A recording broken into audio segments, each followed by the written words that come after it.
And everyone should be in now. Great, thank you. Good evening. I am calling this public hearing to order at 6 p.m. in accordance with the Massachusetts Wetlands Protection Act, MGLC 131, Section 40, and the Boston Wetlands Ordinance, Boston City Code Ordinances, Chapter 7-1.4. The Boston Conservation Commission will hold this virtual public hearing this evening on September 18th, 2024, to review the following projects to determine what conditions, if any, the Commission will impose in order to protect the interests of the public and private water supply, groundwater, prevention of pollution, flood control, prevention of storm damage, protection of fisheries and land containing shellfish, and protection of wildlife habitat. This evening's hearings will be followed by our regular meeting, and in accordance with Chapter 107 of the Acts of 2022, we are conducting this meeting online to ensure public access to the deliberations of the Conservation Commission.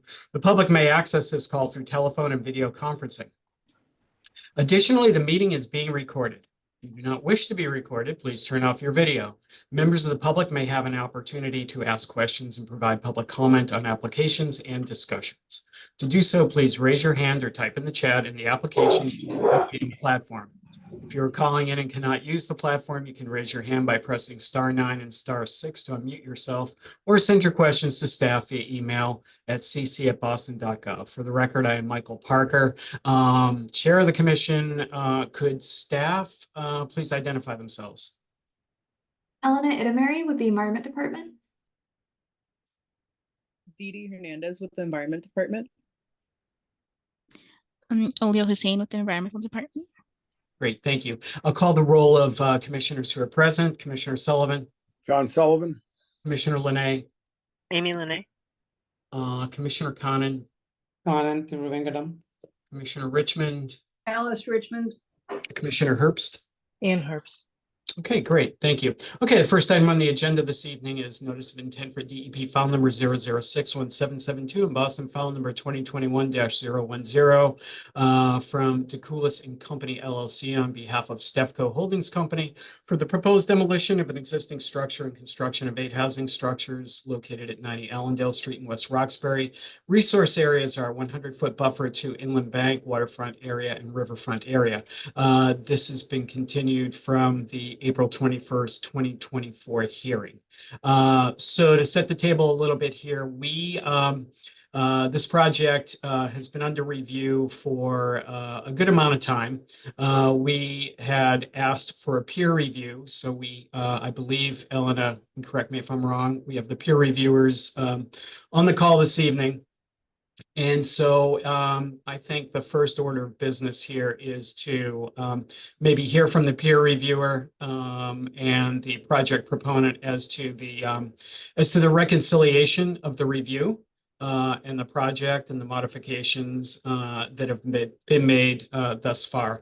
The other thing I'd like to say, I would like to try to keep this hearing to about 30 to 45 minutes. We have a full agenda tonight with some other NOIs that are going to merit a fair amount of discussion.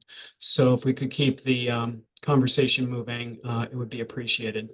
So with that, let's start with the peer reviewer. Who's here on behalf of that? So the folks from STV are not going to be joining tonight's hearing.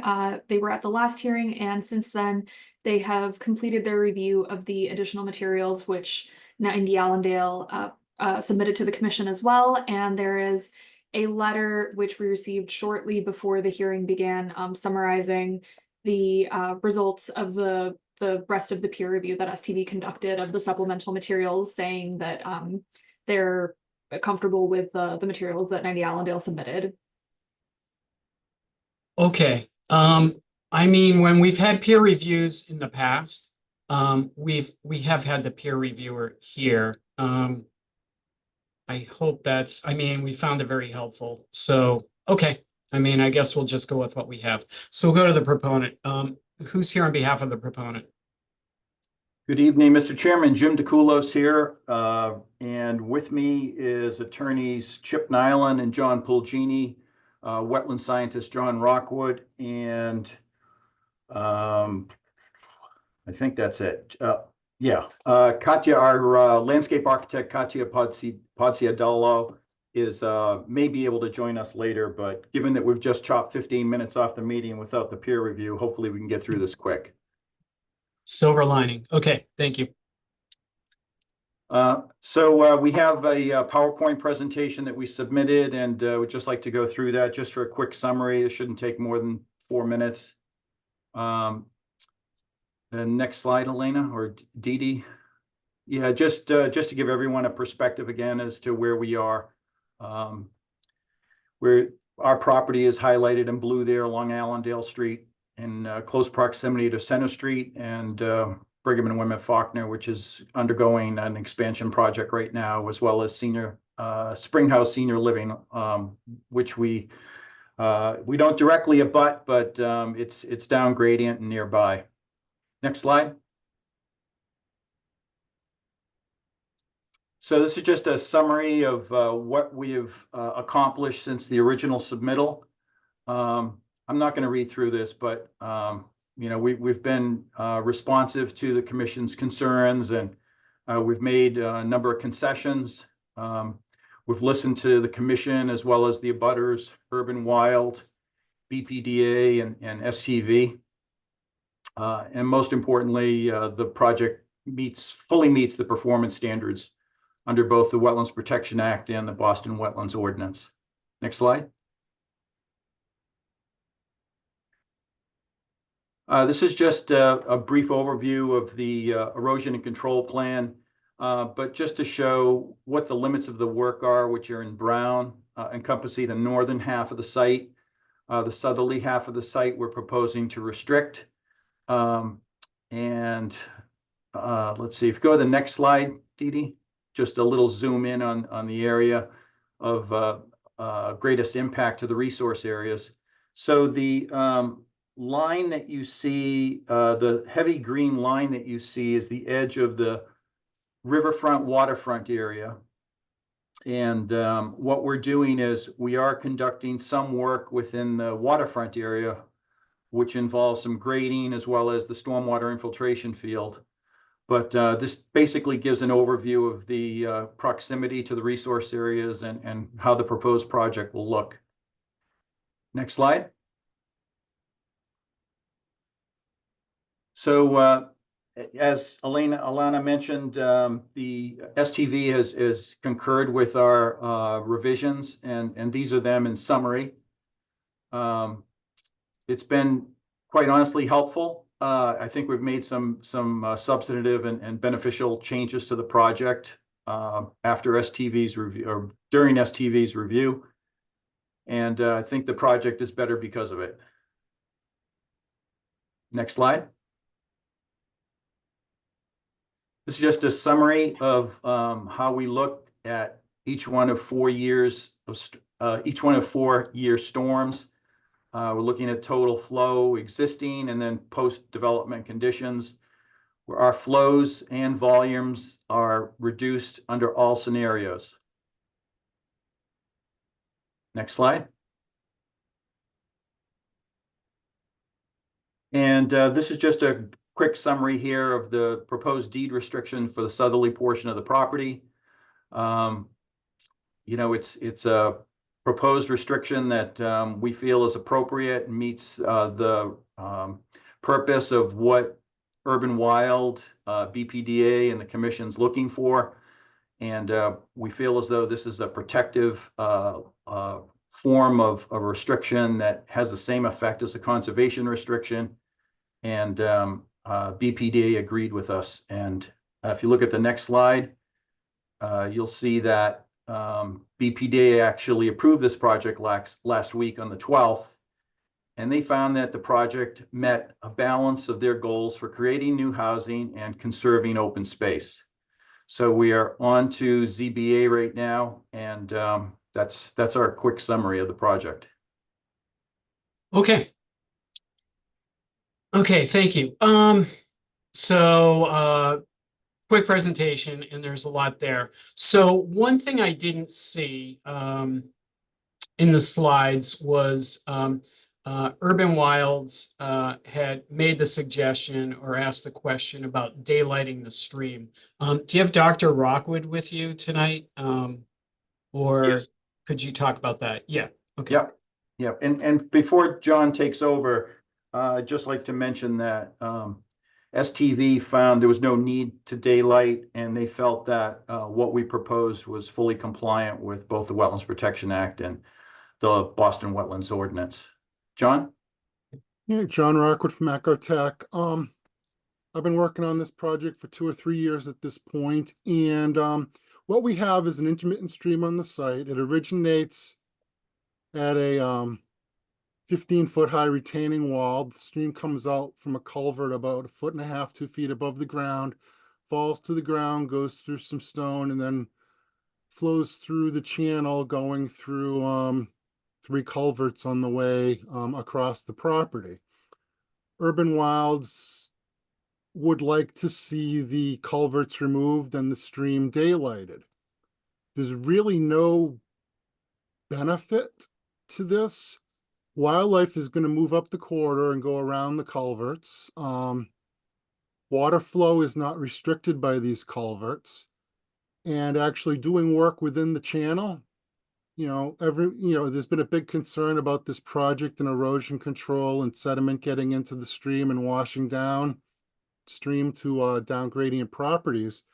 Daylighting the stream is actually going to be working within land underwater and bank, and we will be, if that's required, you'd basically be excavating the culverts out and excavating in that area. That has a higher likelihood of downstream sediment movement than the project itself. But basically, there's no ecological need and there's no hydrological need to do this. The project as proposed exceeds all regulatory and ordinance requirements for such a project. Okay, thank you. Before I go to the commissioners, let's get back to the restrictions on the property. Few things. I fully understand the comparison between the conservation restriction and the deed restriction. That the deed restriction, I've looked over what you've proposed, does call for it to be in effect in perpetuity. You do have the recording issues that you have per statute, 30 years, and then every 20 years after that. One other thing, so it's a little bit more clunky than a conservation restriction. And the other thing is the enforceability. And I think, and I've spoken to your legal counsel at a previous hearing, and I think he's on the call tonight. One of the concerns is, again, the enforceability by the city or the Conservation Commission for any violations of the conditions of whatever restrictions put on the property. And what we discussed was that, and I'll just say this quickly, generally the way that it looks like it's structured now, the only persons or parties withstanding to enforce the agreement would either be the grantor or a member of the condominium association. So the city, at the very least, if we went the route with the deed restriction, the city or the Conservation Commission would have to be a third-party beneficiary to be able to enforce the provisions of the restriction. Now, all of that being said, there are other properties have been made aware that there are several other properties in the area abutting the Allendale Woods there that have conservation restrictions on their land. I think it's the Sophia Snow House and Greenhouse, and I think there might be another one. So the practice around there has been a conservation restriction. So from that perspective, it would be in keeping or in conformance with the practice of the area, and probably a more recognizable or easier land restriction to implement. So we did talk to our legal department about the differences, still waiting for a more robust analysis of it. But if you wanted to talk to the restriction part of it, feel free. at this point. So I think I raised the major issues here. Commissioner Parker, it's Attorney John Pulgini. How are you? Good. How are you, John? Great. So we put a lot of thought into that, and what we feel will provide exactly the same level of comfort that a conservation restriction would be is if we put into the master deed a restriction of no building on that part of the property. And we will make it an affirmative requirement in the master deed stating that the condominium board must renew this deed every 20 years in accordance with Mass General Laws, Chapter 184, 2730. And this provision cannot be amended or stricken without consent to the City of Boston's Conservation Commission. Further, the condominium association itself cannot be terminated without 100% consent of all the unit owners, together with the written consent of the Conservation Commission. So that would make the Conservation Commission they would become an actual party to this. And that would give them ultimate control over any decisions made with respect to that land that would be deed restricted. And the whole provision here, and the reason why this is the conservation restriction is being asked of us, and the reason why we're deed restricting this is to prevent any building in that area. And that would squarely rest in the hands of the Conservation Commission for the City of Boston. Nothing could be changed without their consent. Okay. That's helpful, John. Mr. Chairman, Attorney Chip Nyland would like to comment as well. Sure. You're going to double team me. Okay.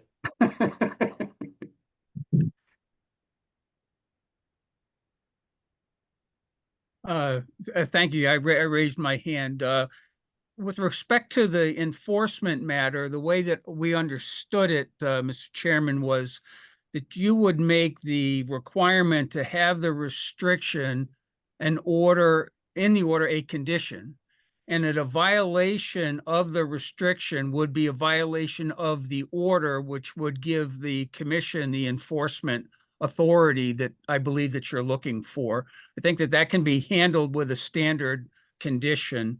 I'm not sure if we had talked about that, but that's the way that we see that. Okay. So that condition would be in perpetuity. And I guess we could include something in there about the re-recording as being would that be a violation of the deed restriction that you're proposing? I would consider that, and you could make it explicit right within the condition. And then obviously you would make that a continuing condition. You would refer to that as a continuing condition in the order.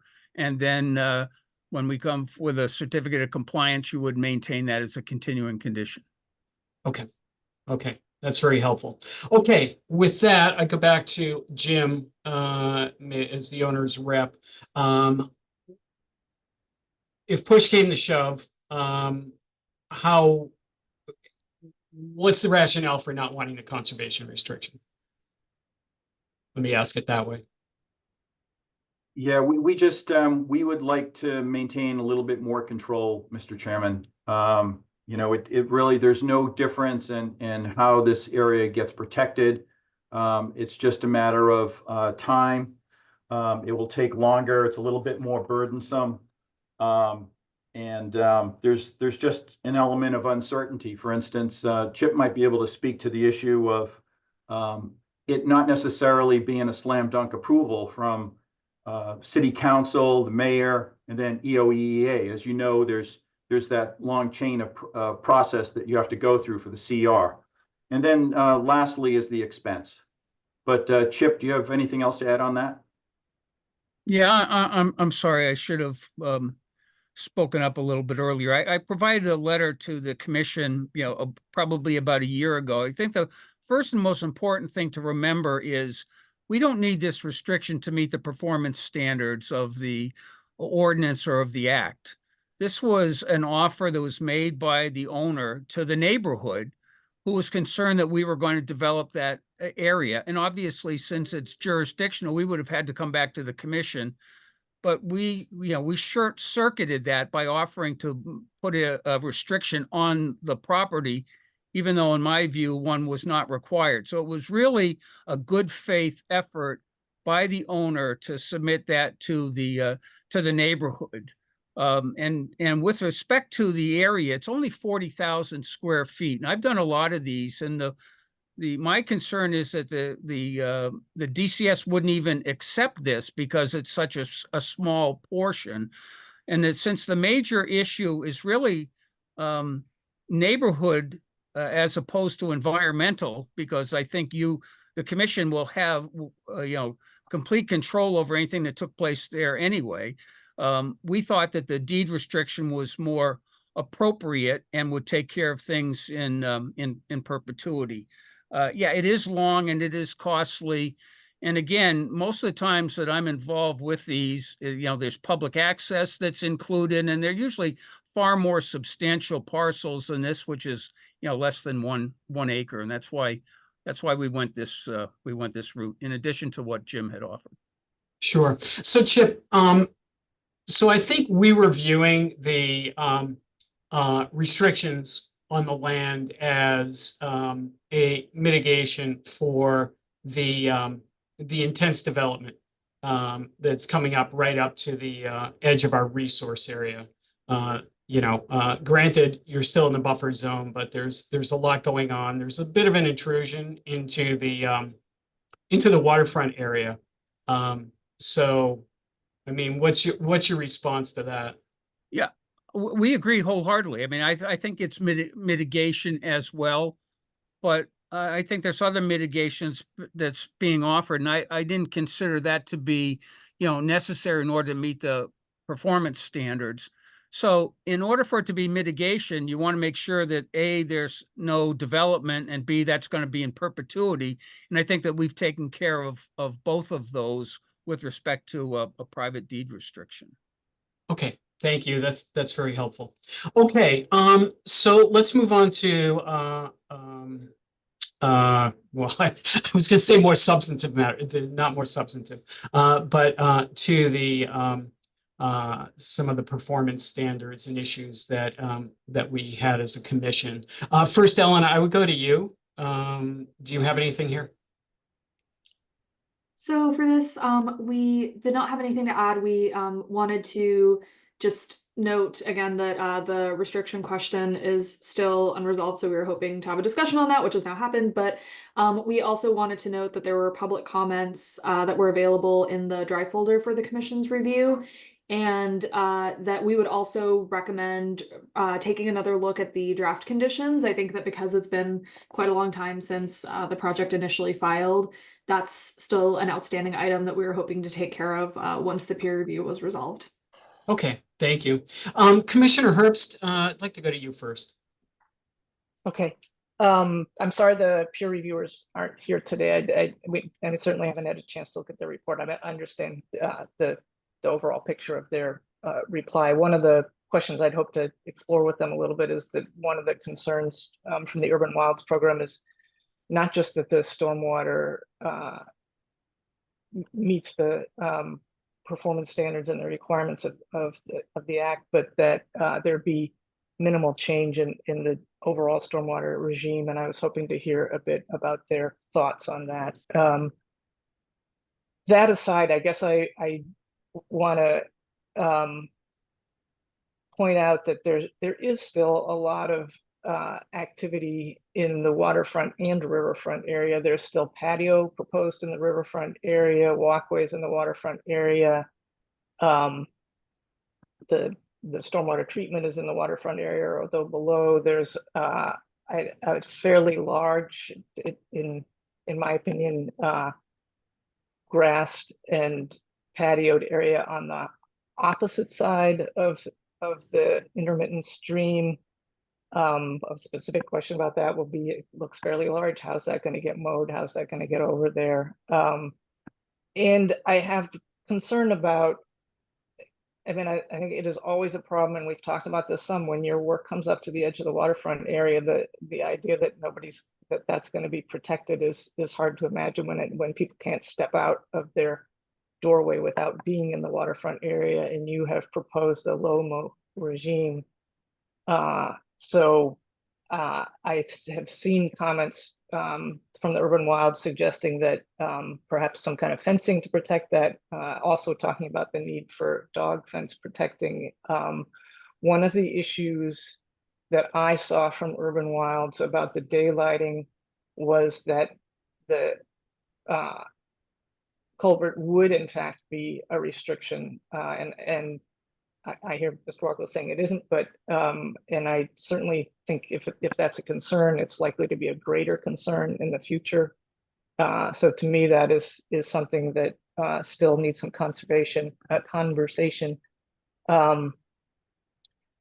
And I guess there are comments that I think are still pertinent from Urban Wilds about the specificity of the landscaping plan. I will note that the patios are still in the landscaping plan. They haven't been removed. But beyond that, it was a little hard to see in all areas what's exactly planned or how big it is because it's all on one scheme. And so you see tree cover as opposed to the actual size of patios and so forth. So those are issues that to me at least are still outstanding. Thanks.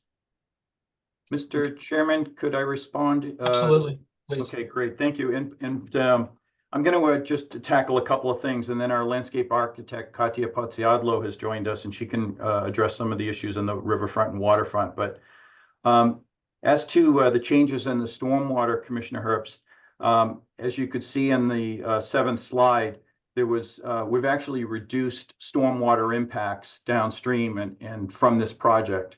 So there's no change to the stormwater. As a matter of fact, there's a reduction in stormwater flows.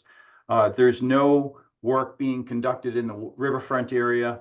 There are no patios. There's no hard structures, surface structures in the riverfront area. The only thing in the waterfront area, as you mentioned, is that subsurface infiltration area, a subsurface infiltration system. But Katia, if you could talk about what you're doing in your landscaping task to enhance that area, those resource areas, that'd be great. Yeah, I apologize for, I was double booked and I've just joined. So I'm not 100% sure on what the question is, except to say that, let's see, and I don't have the plan right in front of me also, so I'm feeling a little unprepared. So the question is, what I'm thinking right now is I heard a question about we're still showing porches in the waterfront or riverfront area, and there are no porches. There are some porches that overhang the back of the building, but they're not. Commissioner Herbst, did you want to restate your question? So it shows, I think the patios on the ground are removed from some of the plans, but not from your plans. And I could be mistaken, but I did look at this today. I thought that your plans still showed, and maybe the others, the existing patio that is in the riverfront area. Oh, yeah. There is an existing patio in the riverfront area, and my understanding is, and on my team, and correct me if I'm wrong, Jim, but that we are maintaining and keeping that so as to not disturb or create additional disturbance. And it's in a place that people could get to and observe what's going on around them in this riverfront area. Yes, so that my understanding is that we're keeping that. And if you move past and over the culvert, beyond and uphill again to outside the riverfront area, we are proposing a small mown lawn area and a small bluestone patio area with large joints. So it wouldn't be like, impervious surface. It would just be an area that someone could set up, a chair to then also enjoy the environment, without having, to be sitting right in the weeds, not weeds, but, right in the grasses. So, I mean, it looked to me hard to measure on the plans, about 50 by 30 lawn area on the opposite side of the stream. And I one question is if that's going to be there, how's it going to be handled? What kind of machinery has to get over there? And just back again to the stormwater question, I think my point was I see that stormwater has been reduced. One of the comments that had been outstanding from the Urban Wilds was the need not to change the stormwater regime significantly. So I don't know what significantly mean, how that would be defined. It was just a conversation I wanted to have with the peer reviewer about do they see that the actual reduction is because that's been flagged as a concern as well. Yeah, Commissioner Herbst, we did discuss that with the peer reviewer, and they agree with the table that I showed here on slide 7, that these numbers are in fact a clear reduction in stormwater flows. So as you can see here, that it's not just the flows themselves, but the total volume from particular storms is clearly reduced in the post-development scenario. I understand that. I think what I was seeing from Urban Wilds was that they were concerned about any change, greater, lesser flows having an effect. So it's just a conversation. A couple questions I'd hope to ask the peer reviewer. Okay. And if I could direct you to Katya's plans on the notice of intent drawings, sheets L1 through L6, particularly L2, where the planting of the areas in the resource and the enhancement and restoration of those areas are shown on her sheet, as well as the proposed plantings along the stream bank, along the intermittent stream bank, and in the proposed restricted area to the south.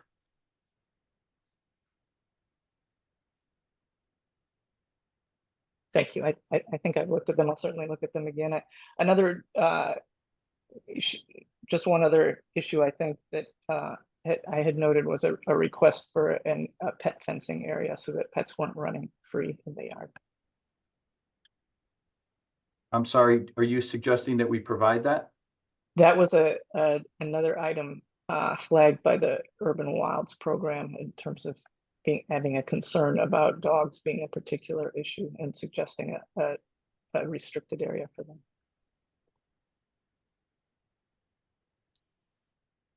Okay. Any response, Jim? No, I just, I'm having a hard time understanding.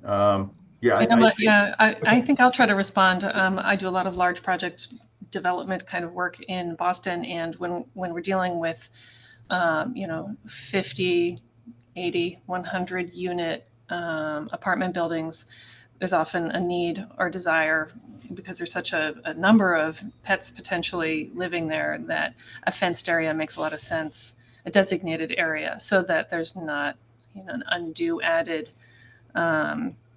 potential need for cleanup and monitoring of dog habits around the neighborhood. And I don't think, with 8 units that there's any kind of scale comparison to require the need for an added fenced area of that kind.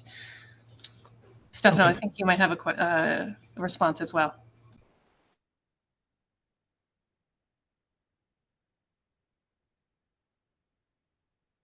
We can't hear you, Stefano. You're muted.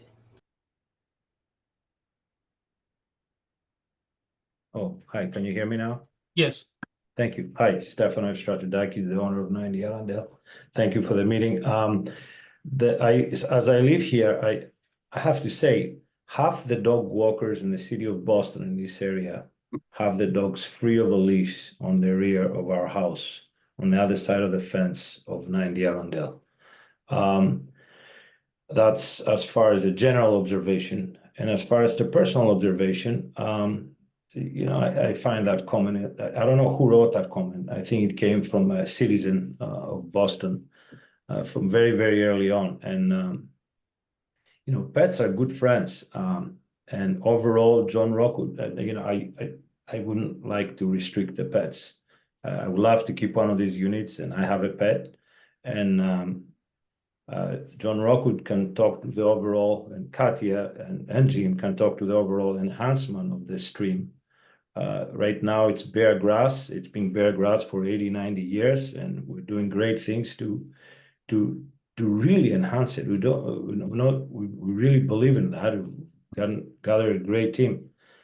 So as far as the dogs go, I don't know what to say to that. All I can say is I observe all the people, including my neighbors, that they go jogging, they go, and I see so many dog walkers. They have a bunch of dogs walking on the rear woods, and having we're talking about 8 units. So that's my only comment. Okay, thank you. Okay, Commissioner Sullivan, you've been waiting patiently. I'm not sure patiently is the word, but whatever. I had a question on the infiltration field. You seem to be building it on a slope, and I can't comprehend how that's going to be done. And I'm not sure you got a civil engineer to respond. Are you really going to dig it down 10 feet at one end and 5 feet at the other end? Or how do we build it so it performs? And I was just a little confused. Yeah, no, that's a good question, Commissioner. And you know, where the area of the infiltration field is going to be filled in, actually. So it's not like we're digging into the side of the slope there. If you look at those proposed grades, particularly on sheet 7 of the civil drawings, you'll see that that's all fill. So it's going to be pretty straightforward to excavate a level area where it is right now, and then fill and create the slope on top of that. Yeah, okay. I was just looking at the slide. I don't have that other stuff in front of me, since, you know, I think I was a young man when this started. So at the end of the day, we are going to have a level infiltration field after it's buried. We're not going to have it sloped. Oh, no, it is going to be sloped. As a matter of fact, Dee Dee, if you could go to sheet 5, slide 5, you'll see the way that the proposed grades are sloped over that field afterwards. Yeah, no, and that's what I was looking at. But the field itself has to be level for this. Absolutely. Yeah. Yep. Okay. Yeah. I couldn't tell. I didn't have inverts and all that kind of fun stuff that engineers, you know, thrive over. But you do understand it has to be level when it's built. Absolutely. Yeah. No question. I mean, what we're doing, Commissioner Sullivan, is basically from that brown line on the south there, we're basically taking that grade and then building units 7 and 8, and the grade is coming up. We're building the level field in between there, and then the slope is going to go up from the lower brown line up to the units 7 and 8 in a gradual. Well, towards the outfall, you can see it's a little steeper, like where that 165 elevation is. Yeah. But as it goes up over the field, the slopes are significantly less. I mean, it may be 5% slopes on their way to units 7 and 8. So it's it'll actually, and then the way that Katya has designed a planting plan around there is to make sure that there's no large trees or shrubs over the field, but surrounding it, there'll be plenty of shrubs and trees to stabilize that new sloping. Yeah, no, that's all fine.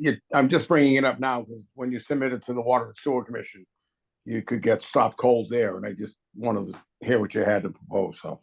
Yeah, no, I had some preliminary discussions with Phil LaRoque on Monday, actually, and I've asked Phil to see if he could do a preliminary review. But we discussed the project in general, and I'd be glad to submit it to BWSC for a preliminary review before we file the official app. I got it. And, you know, I concur with all the discussions. I'm not going to continue it because I don't want to be an old man when we finally get through with this NOI. So I'll just move on to the next commissioner. Thank you. Okay. Thank you. Before we get to Commissioner Linay, I just want to remind members of the public to provide public comment. Please raise your hand or type in the chat in the application via the Zoom meeting platform.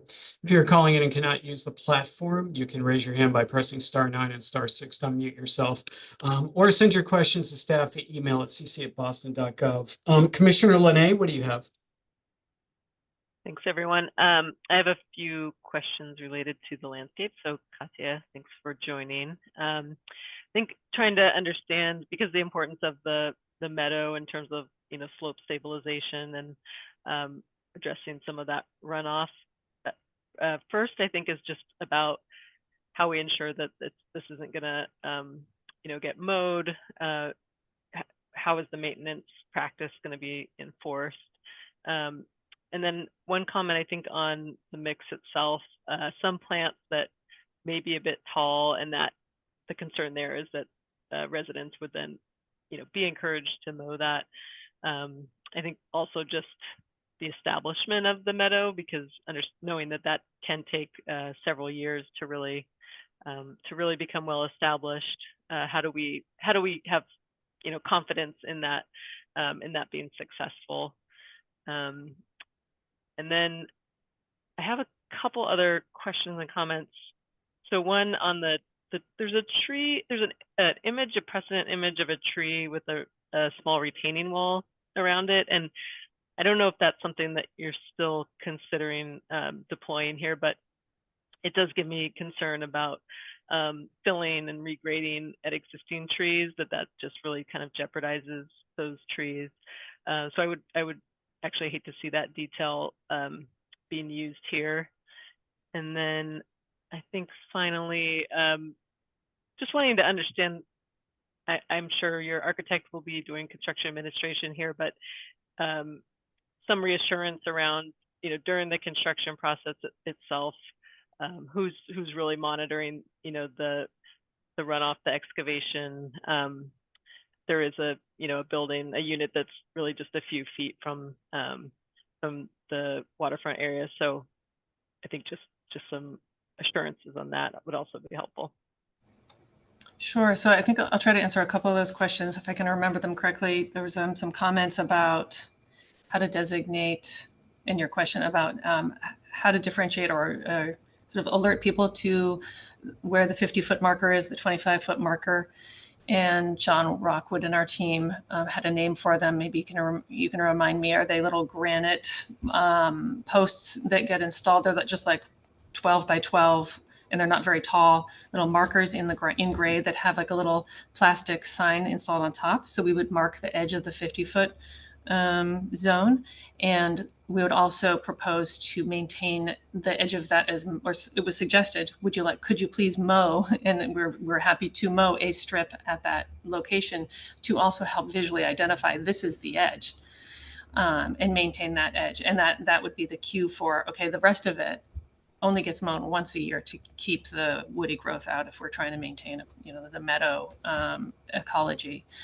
As far as establishment, I know it does take 2, 3, 4 years for all those seeds to germinate. It takes time, and that's just something that will have to be monitored. And actually, I do have a question for experts here, and maybe you know this, Amy. When this has come up, and I've heard varying opinions from different conservation agents on after the first seeding and the first growth of native grasses, and very likely some weed seed that blows in and is present in the soils already that wants to grow because you're letting things grow and you're not mowing it. When you go to do the very first mow, I would love to know, some conservation agents say, leave it there because you're trying to add back to the seed bank the stuff that you're trying to grow, the native stuff that has grown and has created seed bank and is contributing to the soil. Or do you remove the first, clean off all that stuff, because probably there's a lot of weed seed stuff that's grown up and is going to contribute back to that seed bank. So I don't know what the right answer is, but I think we would love your help. I would love your help answering that question. And that's, I guess, part of the maintenance is figuring out how to, when we remove vegetation that's mown once a year in that one zone, between 50 and 25 foot buffer zones, edges. And I hope that answers somewhat the question about how to designate and keep people out and notify. And then there's a question about the stone wall. That was an aesthetic of the stone wall that we're proposing to use further up the driveway near the entry of the drive, not having to deal with the preservation of a tree in any location. Okay, so it's just great. The style of the stone. Gotcha. Thank you. You're welcome. I think that answers most of what, questions for me. And there might have been a question about construction maintenance. Yeah, that kind of thing. Yeah, if I could jump in on that one, Katya. So as to the construction monitoring during construction, Commissioner Lynn, that'll be handled by our team, including John Rockwood, Katya, and myself. And, there's actually a conceptual construction sequence plan that we've provided in the stormwater management plan as Appendix F, if you want to take a look at that. And we have a very specific sequence in which we're conducting this construction that we think is the best way to minimize erosion and sedimentation into the resource areas. Okay, great. May not have made it to that appendix, so thanks for pointing it out. Katya, I think in the question about the weeds, I think my ideal scenario would be that those actually get pulled, but I know that's staff or manpower intensive. So I have heard the suggestion that if you have a crew of people who can go through and pull one specific weed at a time so they can see what that looks like, move through the meadow and pull that, then move on to the next plant, pull that if it's a weed or undesirable plant. But I could see the point of just mowing that first season to not allow those weeds to germinate. So, I mean, I think that makes sense, but I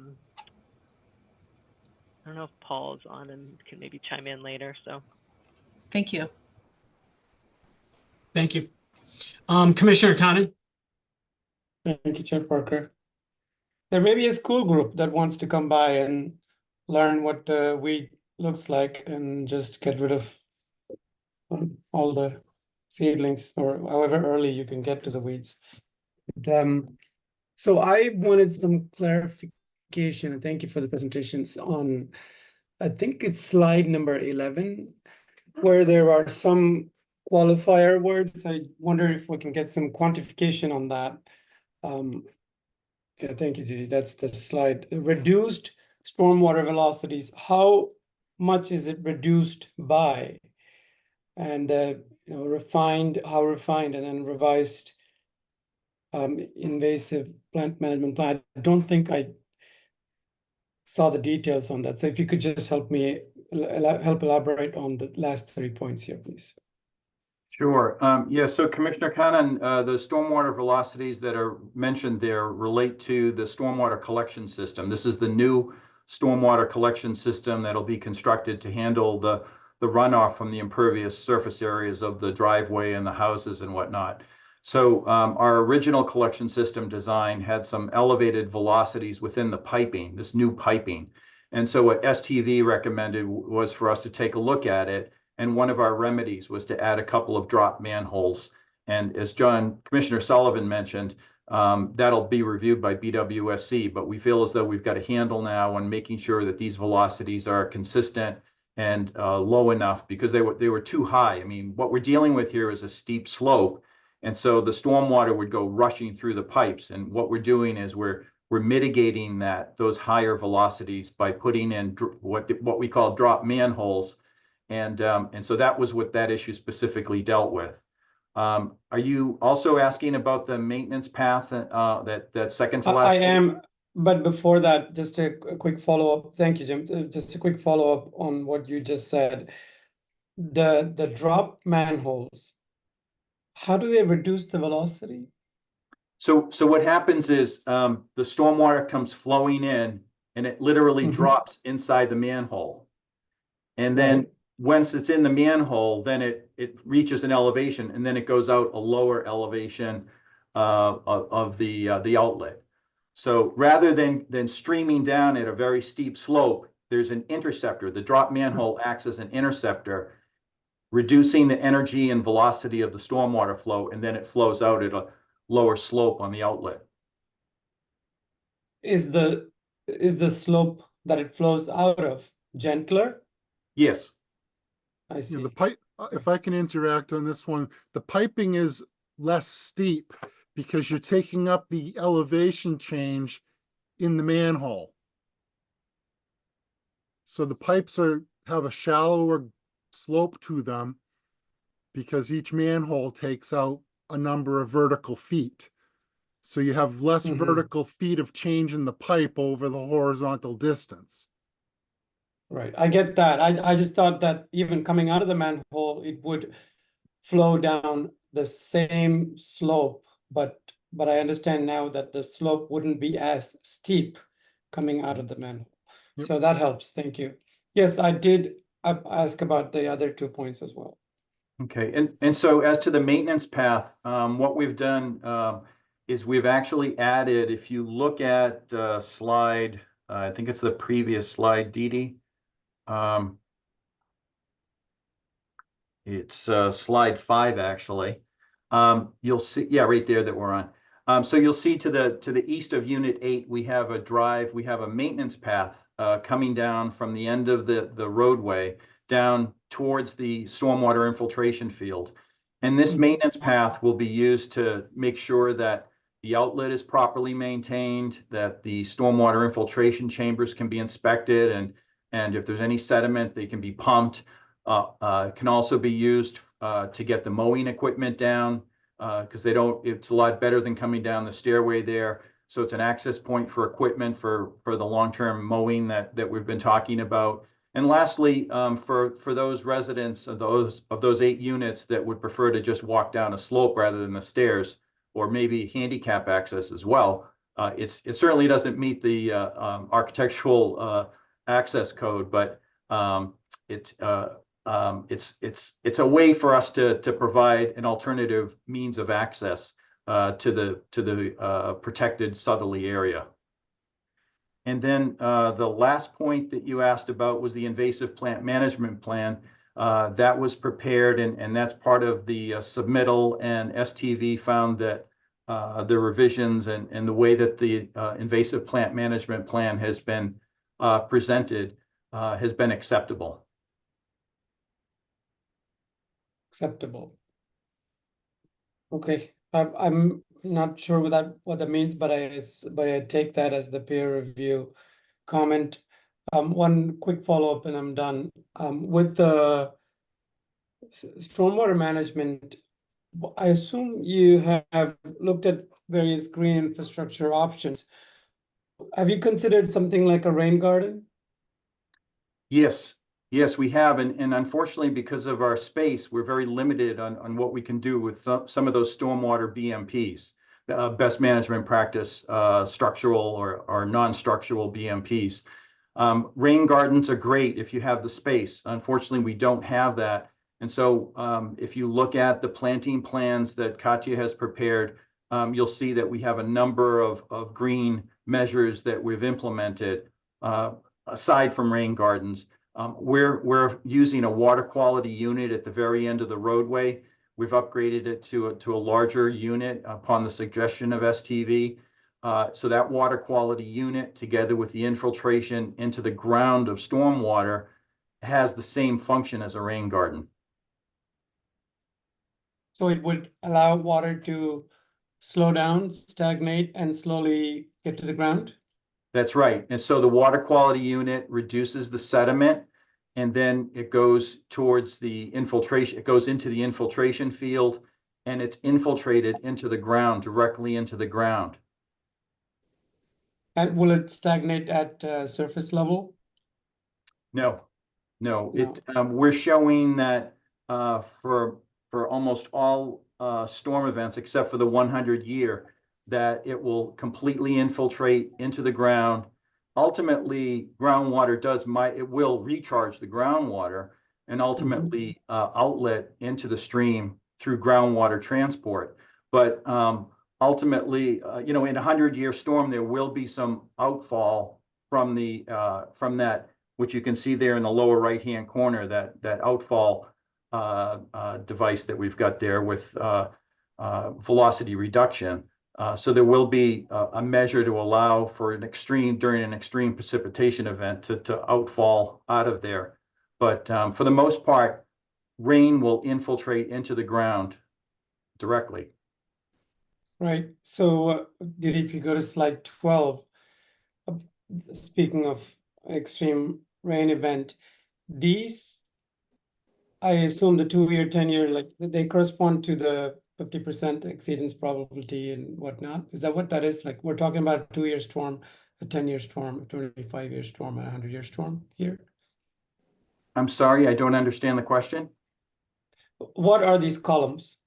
So these represent the year storm events. So this is the first column on the left is a storm that would occur every 2 years statistically. The second one is a statistical 10-year storm, and the last is a 100-year statistical storm. Okay, so it's the same as like what we call a 1% exceedance probability event. I guess that's also called a 100-year storm. Yeah. This calculation is as of. Go ahead. No, I'm sorry. But this calculation is as of now, correct? That's correct. This is the most recent design. And these are the most recent drawing from the most recent hydrology design and drawings that were submitted yesterday, September 17th, that the commission has available. What I meant was a 100-year storm as of today. That's correct. Yep. A 100-year storm in 2070 would be much more devastating. Yeah, but that's not built. Yeah, but we have built quite a bit of extra resiliency into the design. And we feel quite comfortable that we'll be able to handle some of these expected storms that are expected to continue to increase through time. We feel as though we've got enough conservative resiliency built into the system to handle upcoming expected events. Great, appreciate that. I know I had a lot of questions. If you don't mind taking like maybe less than a minute to explain why the conservation restriction would be a burden. I think Chip addressed that. Mr. Chairman, do you want us to deal with that again, or? It was the question I asked you, actually. If you want to just run it back over. Yeah, this Chip now. Yeah. Okay, Chip, good. We don't consider it to be a burden. There are two types of restrictions. There's a deed restriction and there's a conservation restriction. They both have the same format. They have prohibited uses, they have reserved uses, and they have allowed uses. And there's a restriction against development on this restriction that would be in the conservation restriction. The difference is that this restriction is taken care of internally rather than having a third party holding it. We address the question of enforcement. If we violate it, it's a violation of the order of conditions. So you are able to issue an enforcement order and to enforce it. And it takes care of your requirements in terms of putting that aside for mitigation purposes. The difference is, as I tried to explain, is that I'm not comfortable that it would ever be approved as a conservation restriction, since it's only 40,000 square feet. It really doesn't have anything unique about it. And so we'd just rather meet what the requirements are of the commission. It's been approved by BPDA, and I think it accomplishes everything that this commission wants it to accomplish without having to go through the longer process that may wind up at a cost of not even being approved at the state level. I appreciate that. Thank you. That's all. Thank you. Commissioner Richmond? Yeah, I'm sorry, I have a couple of questions. How many trees are you taking out to build these 4 units? Or 8 units? Do we have the tree plan shown in this slide deck? No, it's not in the slide deck, Katya. But Okay. Commissioner Richmond, I'll look it up. Yeah, Commissioner Richmond, if you go to sheet L4, L6, L4 and L6, it has the tree mitigation plan, which lists the tree removal and which trees we're mitigating. I don't know where that is. So can you just tell me what the numbers are? I'm getting to it on my side in my computer. Just a moment.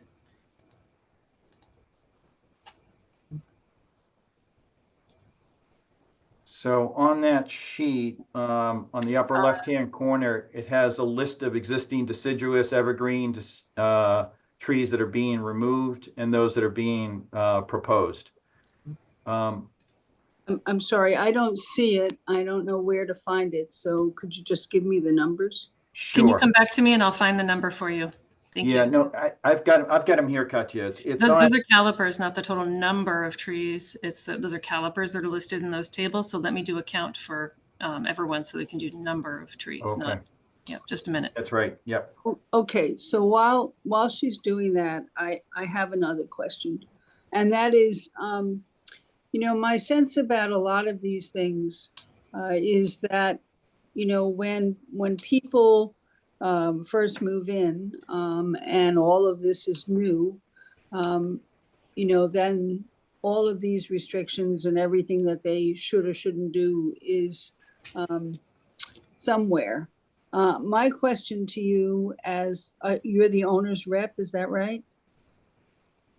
Yeah, all of us are the owners rep, Commissioner Richmond. Okay, but you seem to be the lead person, so I'm asking you this question. So is it possible for you to provide potential purchasers of these units with the information that we have been talking about at length tonight. I'm just concerned that, you know, once people move in and it's their homes, and I'm not being critical, you know, all of this stuff that we spend so much time talking about sort of gets forgotten about, and somebody has to get out there and see that something has gone blah, blah, and start an enforcement proceeding. And somehow I think that that could be handled better by, providing potential owners with information about what you guys have agreed to on the restriction, and what is and isn't appropriate activity in that area. And would you be willing to do that? Yeah, no, I think that's a pragmatic comment, Commissioner. And I agree with you. I think oftentimes these do fall by the wayside. And I think one of the ways to address this is, as Attorney Nyland had recommended, you can put it in the conditions of the order of conditions. And clearly, doing a title examination, it's going to reveal, that's a burden on the title. And that would be one way to deal with it is through your conditions. So, Jim, may I speak to this, please? May I speak to... Also, Commissioner, we could also add that language into the declaration of trust of the condominium association, and that would be pointed out. So those would be the rules and regulations of the condo association itself that would govern how this land is used, and that would be included in that. Well, I think that's a really good start. And I also think that, talking to people who are coming out to look at these units when they're finished, and who are going to be spending this kind of money to buy them, to give them that information. I'm a lawyer. I'm afraid I say that a lot of time what lawyers know don't necessarily get communicated to their clients, especially in these situations. And so I'm just wanting some assurance that the people who come to look at your property, once you've, built it and it is as wonderful as, you're hoping it's going to be, understand that there are certain things that go with the privilege of living there, so that it isn't something which some lawyer has to look up when something goes wrong. So, I don't know if we can require that, but I guess it's a hope that you all somehow put it into your sales and marketing materials. May with you, and that would be included in that. I think that's a very easy solution, but a very good. Yeah. Commissioner, we routinely put in our order of conditions that requirement. Yeah. Okay. Now let's go back. Can we go back to the trees? Yep. Yeah, we do have a Thank count. you. Yeah, I counted it up. We have 35 trees to be removed as part of this proposed project, and we are planting 53 new trees as part of the project. That's fabulous. Now, you mentioned before the caliper issue. Can you tell from the material you're looking at now whether the trees you're taking out are big trees or are they not big? I mean, what's the relationship of the trees you're taking out to the ones you're putting in? Right. So it's not a 1-for-1 caliper inch replacement, but as you can see, it's more than, it's not quite double, I guess, the number of trees. So in time, they will help replace what we're proposing to remove. But certainly the caliper inches being removed, they range in size from 6 inches up to 24, 36 inches, 24 inches, 36 inches, 12 inches. So let me explain to you, or what I'm sure you already know. And that is that the research that I'm aware of and that is being put out by Wardwell and a lot of other really high quality places is that all trees are not created equal when it comes to carbon reduction and things like that. That taking out big trees and thinking that we're going to put in smaller trees that are going to grow, blah, blah, blah, blah, is not necessarily a 1-for-1 benefit. That the big trees seem to do better reducing carbon than the smaller trees. And so I would request to ask whether there's any way that when you're looking at the really big trees, there's a way to save them. Okay. Yeah, some will be within, the footprint of the proposed home, so that will be difficult. But Well, I would just say that, I mean, I'm sure you're aware of this research. It's now everybody's talking about it. So I would just ask again, I don't know if we can put it in an order of condition that when you don't have to take out a big tree to build your units, that somebody think about preserving the big trees because all trees are not created equal. I'm done, Mr. Chair. Thank you. Yeah, okay. Commissioner, there is in the NOI at some point, and I made a note of it, field decisions for tree removal. So I think as far as the order of conditions, we'd be able to put something in where staff could go out with consultation regarding tree removals. I think we have precedent for that in the past where some trees have been able to be saved. Some are diseased, they have to go, and some have to go because they're in the way. But I think there can be more consultation on that. Okay, Mr. Chair, that is why I think you are such a wonderful chair, and I thank you for that suggestion, and I hope it's implemented. Okay, thank you very much. Commissioner Herbst, after all of this, any additional thoughts? I don't think I have additional questions at this point. I think it'd be nice to see all the materials that came in the last day and think a bit about special conditions. That's my thinking. Yeah, I actually, my original plan here, and I see that we got a letter from STV at 5:58. Unfortunately, I looked it over, but not a lot of time to absorb it. My thought was, and Eleanor, hopefully you're listening carefully. I think we've got the seeds of some special conditions here that you can use to put something together to get to the applicant so that discussion can start taking place. And I think, though, I myself personally would really like to hear from the peer reviewer as well, or at least look at this letter and try to figure out, try to reconcile this.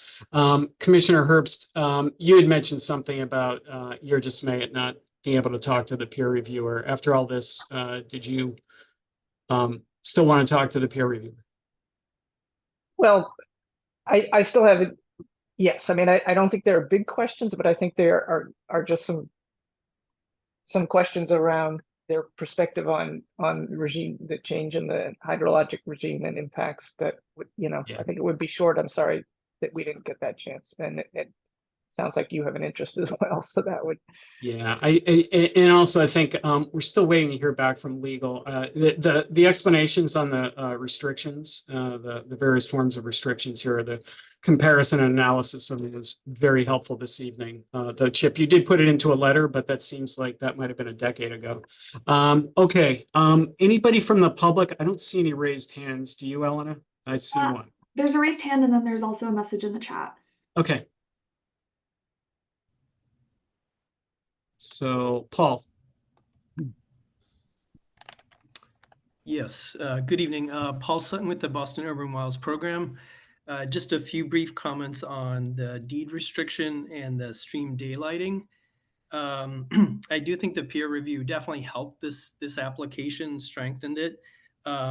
Regarding the daylighting issue, it was my understanding in talking with commission staff that STV had said that wasn't in their scope of work. So it would be good just to get some clarification on that.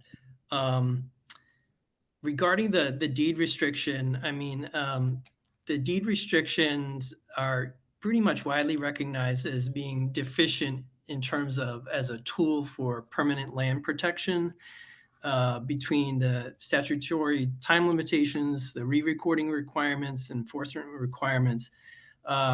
Allendale is, I mean, conservation restrictions are essential at Allendale.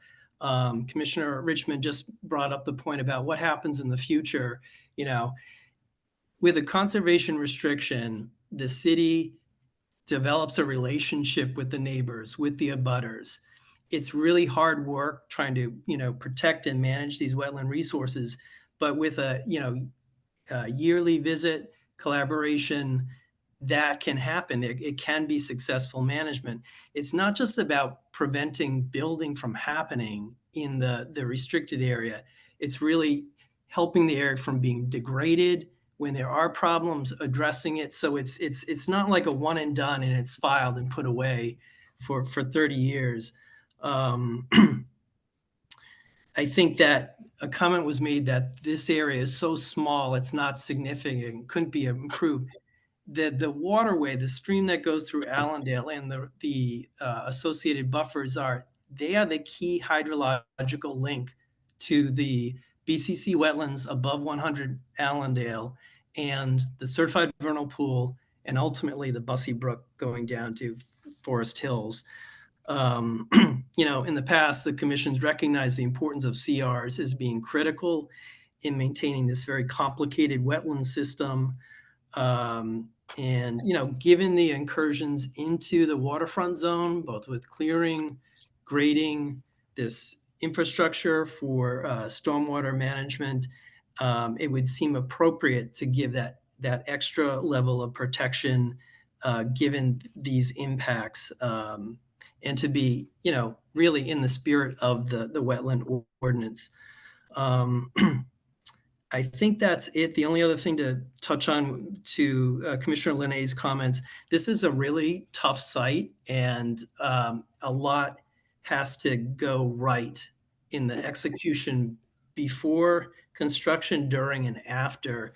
And I just, the commission should be prepared to really work with the applicant to make sure that it's done successfully. And it's hard. It's not just construction, it's after that.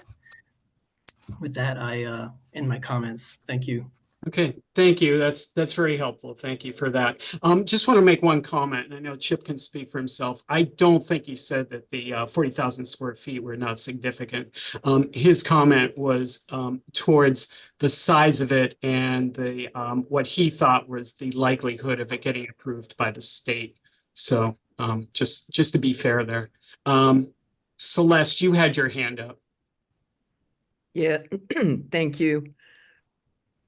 I just want to speak quickly to the conservation restriction as someone very familiar with Allendale Woods and also, fortunately or unfortunately, more familiar with how condominium associations work. When it comes time to renew a deed restriction, there isn't going to be anyone around who's going to remember this from 20 years ago. You won't have the same owners. You won't have the same realtors.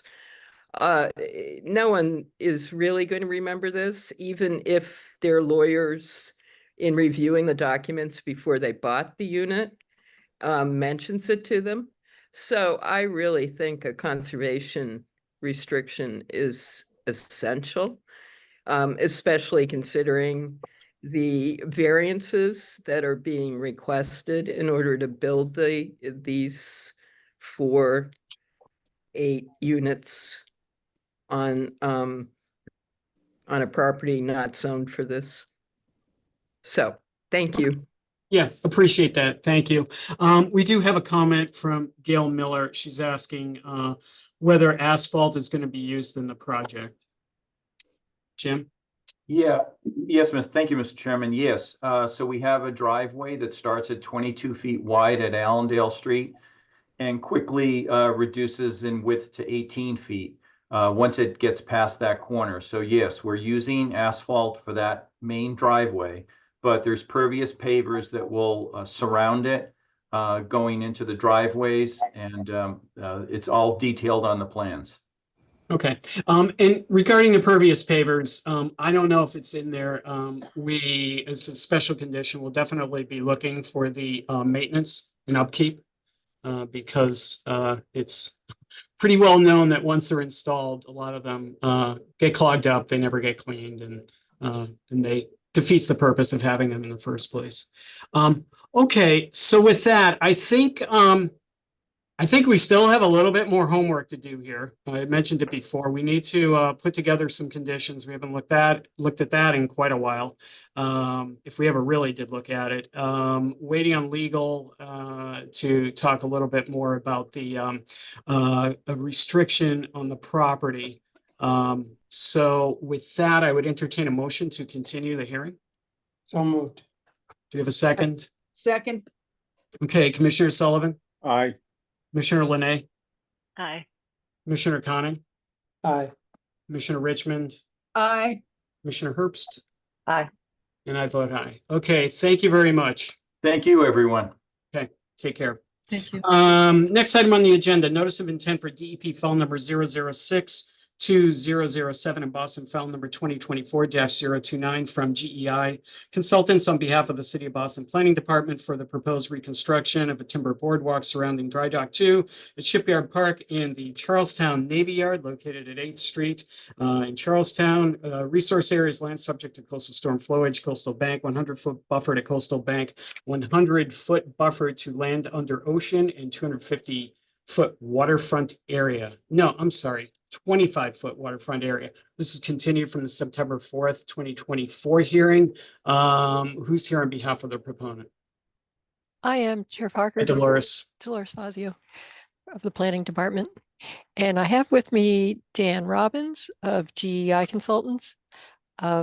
This project was presented at your last meeting, and a few questions were raised. If we want to talk a little bit more about the stormwater system. Yeah, stormwater is what my recollection. Okay. Dan, do you want to pick up where we left off on those questions? Thank you. Good evening, Commission. We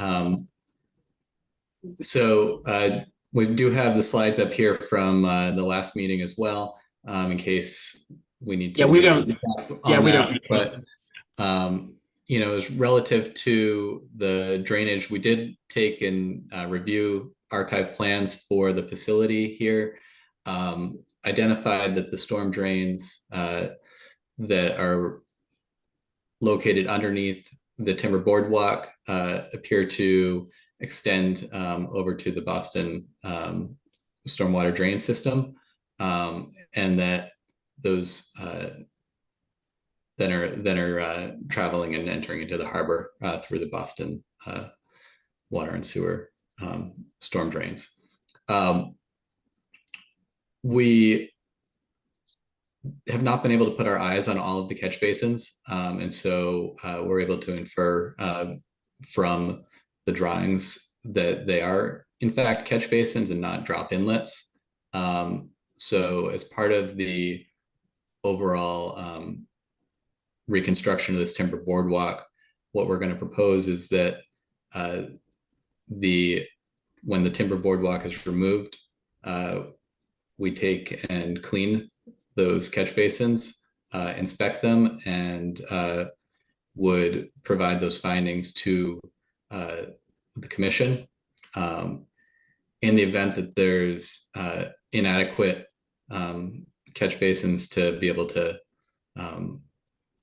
separate out the sand and grit and oils, we'd propose that additional catch basins or replacement of the catch basins be incorporated at that point. Okay. Great, thank you. Elena, what else was there? Was this missing a file number last time? Was that the other issue? Yes, and it has been issued one since then. So it is now DEP file number 006-2007 and Boston file number 2024-029. Okay, thank you. Do you have anything else on this? Not on this, no. I had shared with Commissioner Sullivan ahead of the hearing the plans as well as the team's response regarding the catch basins, but if there are any follow-up questions for that. Yeah, this feels like this is Commissioner Sullivan's show. I just want to remind members of the public to provide public comment. Please raise your hand or type in the chat in the application via the Zoom meeting platform. If you're calling in and cannot use the platform, you can raise your hand by pressing *9 and *6 to unmute yourself, or send your questions to staff via email at cc@boston.gov. Commissioner Sullivan? Yeah, no, I had a conversation today with Dan, looked over all the plans that they had. We actually had them on file. And Dan, the good news is the BPDA or whoever we are now, they own all those drain pipes. So that's a plus. The one question I had was, although there's a detail saying they put in the right type of catch basins, you can't tell if they really did. So Dan's proposal that there be a condition that as they come across them, they inspect them, make sure that they're sumped catch basins with hoods. And if they're not, they report back to staff. We come up with another water quality unit or something right at the end of this whole system where we could treat the, rather than put in brand new catch basins. So it's kind of like in progress. When you pull up all the decking, they'll have to take a look at it, verify what they got and send it to staff, and staff and Water and Sewer Commission can discuss it quickly and see what's going forward. And I think that was acceptable. Dan, I assume, Dolores, that's acceptable to the BPDA. And it's the only real way to go about doing this. So if we have a condition that they need to report back what they find in the field, we can quickly work on it. Okay, fantastic. Thank you. Commissioner Linay? I had one question about materials. I see the decking is specified as EPA. Is there an effort to source sustainable lumber for that? Yeah, we will be looking to sustain sustainable lumber there. Understand that, EPA is, a tropical hardwood and can come from various sources, but we will have restrictions on what they're able to have. Thank you. Okay, thank you. Commissioner Conan? Thank you, Chair Parker. So last time I was wondering, how we're sure that, it's the catch basins or the problem when we open up the plants and look at the catch basins, what do we see there? I don't know how many you were able to actually see. Now I'm wondering how you treat the lumber.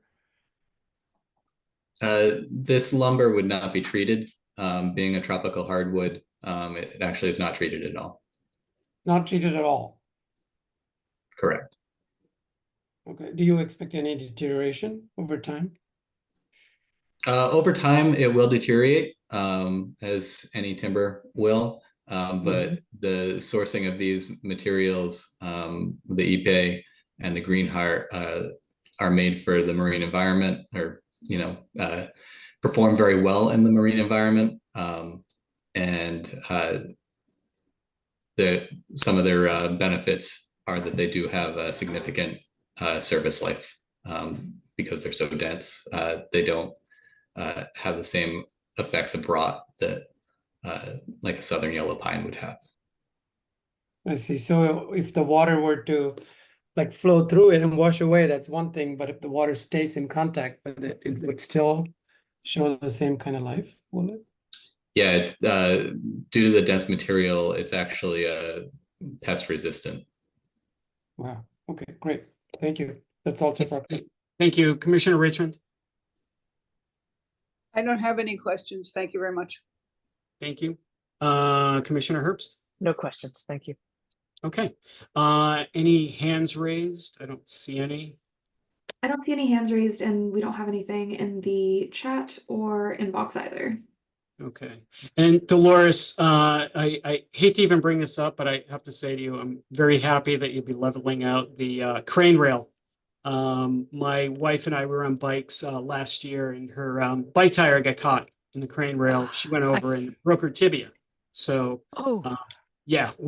So I'm thanking you on her behalf and my behalf, but it's something that's really necessary over there. Not to mention all the broken boards. So with that, I would entertain a motion to close this hearing with a special condition regarding the field inspection of the catch basins in consultation with staff. Oh, so moved. Do we have a second? Second. Okay, Commissioner Sullivan? Aye. Commissioner Linay? Aye. Commissioner Connie? Aye. Commissioner Richmond? Aye. Commissioner Herbst? Aye. And I vote overwhelmingly aye. Okay, thank you. Thank you. Thank you very You're much. welcome. Okay, next item on the agenda is Notice of intent for DEP file number 006, 2004 from VHB on behalf of the Massachusetts Port Authority for the proposed improvements of the runway safety area of runway 27 located at Boston Logan Airport, East Boston. Resource areas, land under ocean, coastal beach, coastal bank, land containing shellfish, land subject to tidal action, land subject to coastal storm flowage, 100-foot buffer to coastal beach, 100-foot buffer to coastal bank, and 100-foot buffer to salt marsh. This was continued from the September 4th, 2024 hearing. Who's here on behalf of the proponent? Brad Washburn from Massport. It's going to be all you to talk about all this? No. So I'm going to give a quick overview, and then hand it off to Vivian Kimball from VHB. Okay. And joining me tonight also is Chris Bush and Sarah Denichuk from Massport, just in case I get stumped or Vivian gets stumped with any questions. So good evening. We're here tonight to present on the Runway 927 Runway Safety Area Project. The project site, if you go through the map slide on it, is located on the airfield of Logan Airport at the 27 runway end where the arrow is pointing. This project is being done in response to the Federal Aviation Administration's requirement that we improve the runway safety area on this portion of the airfield. After going through an alternatives analysis where we analyzed potential fill and pile supported options, we selected the preferred alternative, which includes a 650-foot by 306-foot pile supported concrete deck covered with an engineered materials arresting system, or EMAS. The EMAS is essentially a platform of crushable concrete blocks. When an aircraft drives over these blocks, they crush and help to decelerate the aircraft. This both allows you to have a shorter deck and limit encroachment into the harbor. If you recall, there was a runway safety area deck built at the end of 3-3 left. I think you can see it on this graphic, although it's kind of small. So this, upon completion, this deck would look similar to that, except there would be no light pier.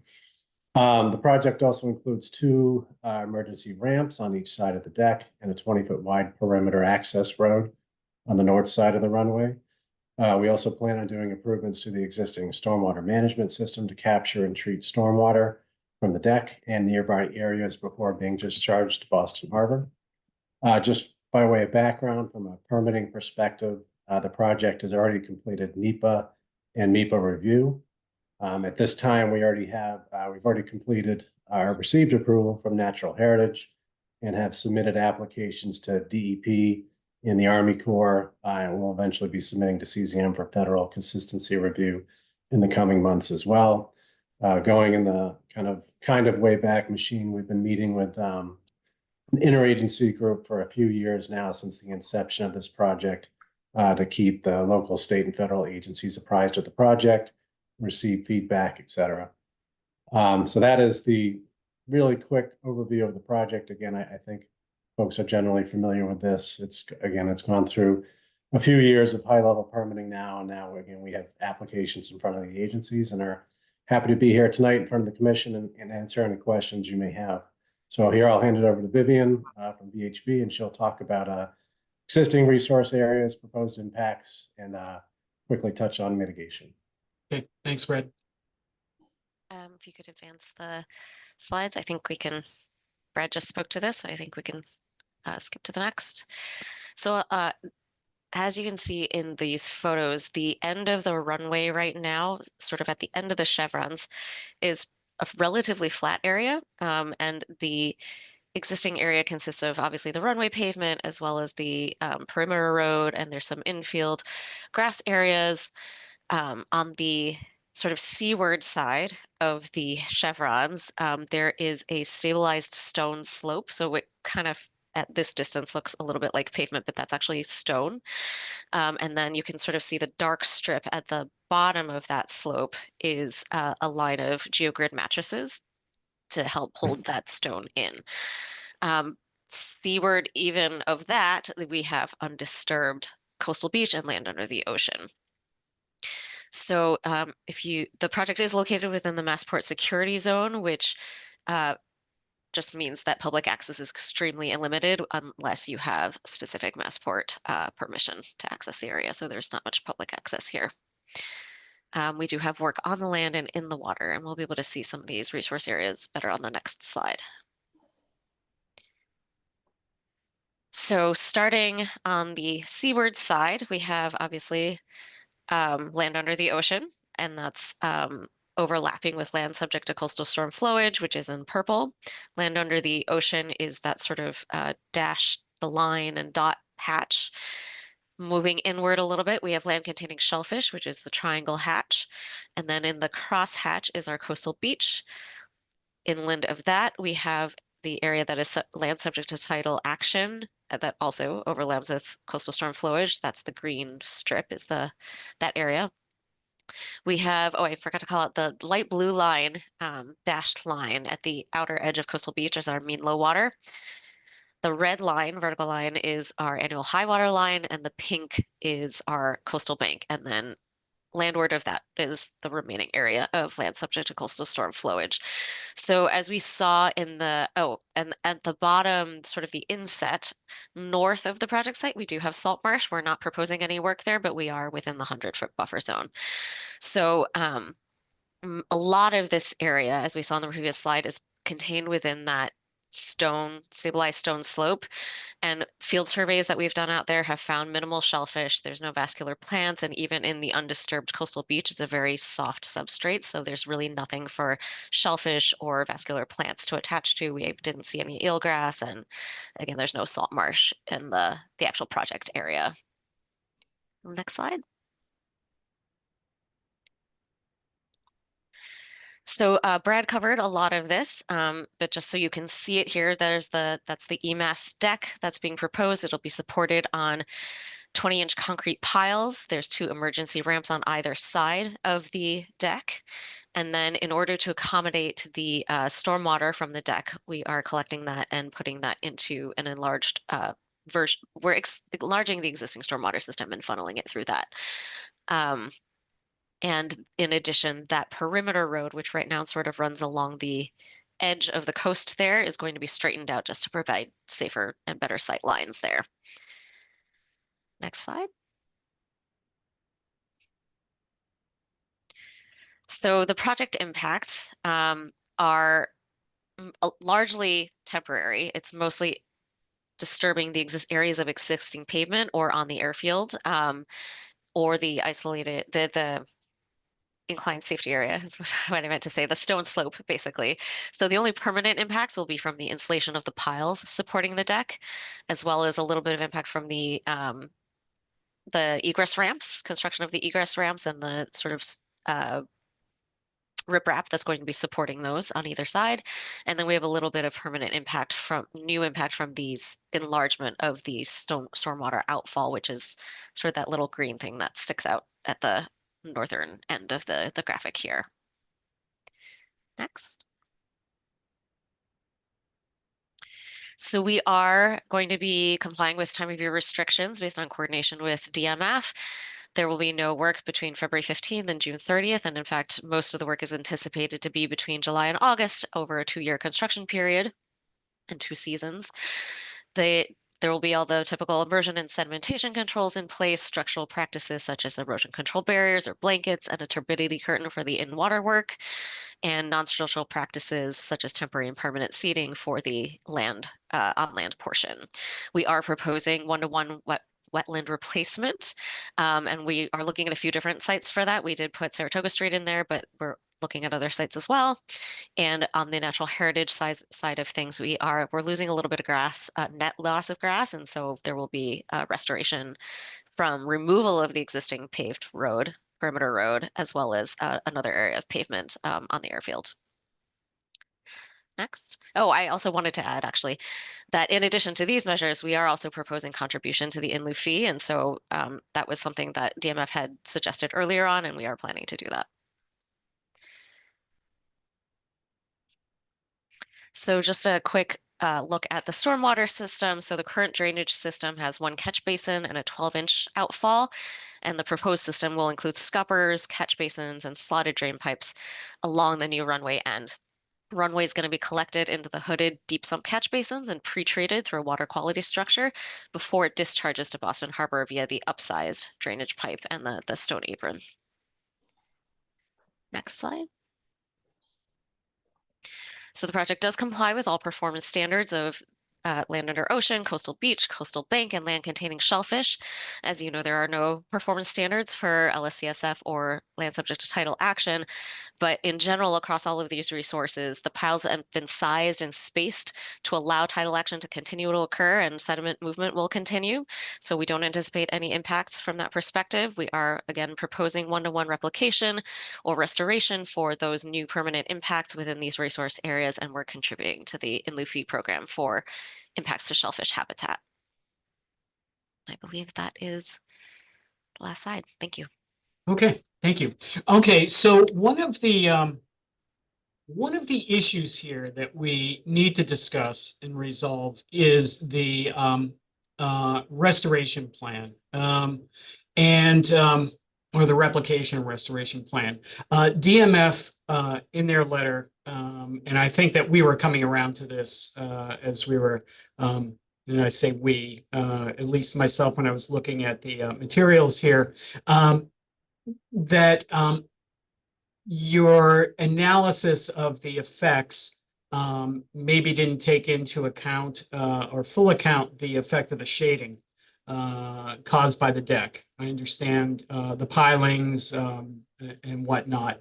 So, and as I'm looking at the sequencing, just make sure I have this right, you'll be doing the work and then you'll be coming in with an NOI for the restoration work. And so I was a little caught off guard by that. I'd like to see the full restoration plan before, you know, authorizing the work to make sure that the restoration plan, you know, comports with, you know, what we think the effects of the project are. So maybe Brad or Chris could talk to the issue of the sequencing here and why we don't have the restoration plan now, and when would we expect to get it in the future. And I'll say one other thing as setting the table here, is it does seem to me that we could put a special condition into the order of conditions saying something like work can't commence until we agree to an NOI is filed and approved for the restoration plan. So reaction from Massport. Yeah, so I think what you just mentioned, Chair Parker, I think is the avenue that we'd like to take the special condition for the reason that I think we, you know, this project got originally delayed, and where we are now is, you know, kind of investigating a number of candidate sites. So although we're almost there in terms of conceptual design and potentially being ready to file with the commission to meet, you know, deadlines with the FAA, grant deadlines and other things, we prefer to keep this kind of on track, get the approval, but certainly work with you. And like you said, have that condition that we come back, that no work can commence until the commission's satisfied with a restoration program. Again, we are close, but we were looking at a number of candidate sites, and I think we're down to a few that are we wanted to find something within our control so that we could control the project. And so that was one of the issues. But again, we're close, but I think if we had to wait, that these projects are going to have to go through MEPA. So they're going to take a little bit of time.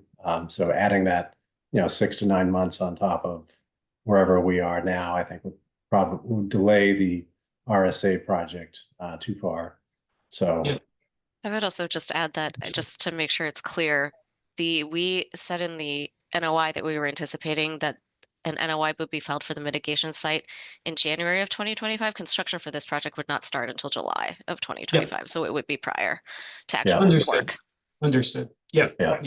It's just, I'd like something, I don't know. I trust Brad and Chris and everyone at Massport, but I'd just like something a little bit more concrete. Would make me feel better. So thank you. I think that's a good solution. Elena, what do you have? Yeah, so on this, again, the question of the mitigation, I was actually wondering, so I know that we had met with some other agencies about the Saratoga Street location. I was wondering, Vivian, I know that you mentioned that there are a few other sites that were being taken into consideration, and I was wondering if you could speak a little bit more to that and whether those would be in addition to the Saratoga Street site or as an alternative to that, and kind of where you are in that part of the process. Yeah, Brad, do you want to speak or Chris. I'm not Yeah, essentially so I involved mean, in that. really, we've looked at a number of, kind of desktop level sites throughout the harbor. I don't really want to get in any great detail because some were not under our control. So again, that's kind of where we are in terms of preferred location. It is Saratoga Street. Again, because that's under Massport control, and for a variety of reasons, that's easier for us to kind of execute. Okay, thank you. That's helpful to know. And then the other thing that I think we definitely want to see, the condition that Chair Parker mentioned about the timeline, but also figuring out kind of, we had discussed or in the filing had mentioned a 1-to-1 ratio, but I'm wondering if your thoughts on what that actual area is have changed in light of DMF's comments, and whether that mitigation area would now be larger than what it was originally anticipated to be. I believe it was originally 3,700 feet, I think. Yeah, so they submitted their letter today, right? So I remember reading it quickly. So going back to my comments at the opening, so we've been meeting with the interagency group for a few years now. The project went through MEPA, went through NEPA, and we've always talked about the 1-to-1 ratio. So that's kind of why we came in with that in the application. So this 2-to-1 is I think kind of a newer development, and I think that's something that we can certainly talk with the commission on. If we can leave it perhaps open-ended at this point. We again tried to fit 3,700 square feet into the site. If it's possible to do more, we could look into that. Certainly from the ILF perspective, whatever the square footage is that we need to offset, we understand that that's fine. That is what it is. And we can look into opportunities on this site and see what's possible. Yeah, I think I was just wondering more about like the ratio is one question, but then the size of the, what is the one here? Like what, I guess. Yeah, no, I get you. That's kind of what that would be helpful. Yeah, we can go into more detail on that. Sorry, Sarah, I didn't mean to cut you off. No, I was just gonna say, I thought, I might have misread it, and it looks like I don't have their letter open again, but I thought he was saying he thought it needed to be more mitigation than what we had proposed at Saratoga Street, but that the ILF would be a good option for that, and we are planning to do that. So there is sort of additional mitigation in that way. Yeah, and we Yeah, just Go ahead. sorry. Go ahead. So we just submitted our application to the Corps where we, estimate those square footages of what, impacts are and what would be offset. So that number, may be moving based upon our discussion with the Corps. And I think, if that number that we provided is not accurate, it'll be updated, and, any ILF contributions would be kind of adjusted accordingly. That's helpful. Thank you. Yeah, and Vivian, to your point, I read the letter as well, and it was written by someone, feels to me, very savvy, because I wasn't sure whether they were proposing 1-to-1 plus a contribution or something greater than 1-to-1. And if you didn't hit 2-to-1, then a contribution could make up the difference. So I think they left that a little open-ended, but that was reason for one of my questions here, or my question on that. Okay, Commissioner Sullivan. I don't have any questions. Thank you. Commissioner Linay. I don't have any questions either. Okay. Commissioner Conan. The concrete structure and substructure deck, isn't that permanent? It is.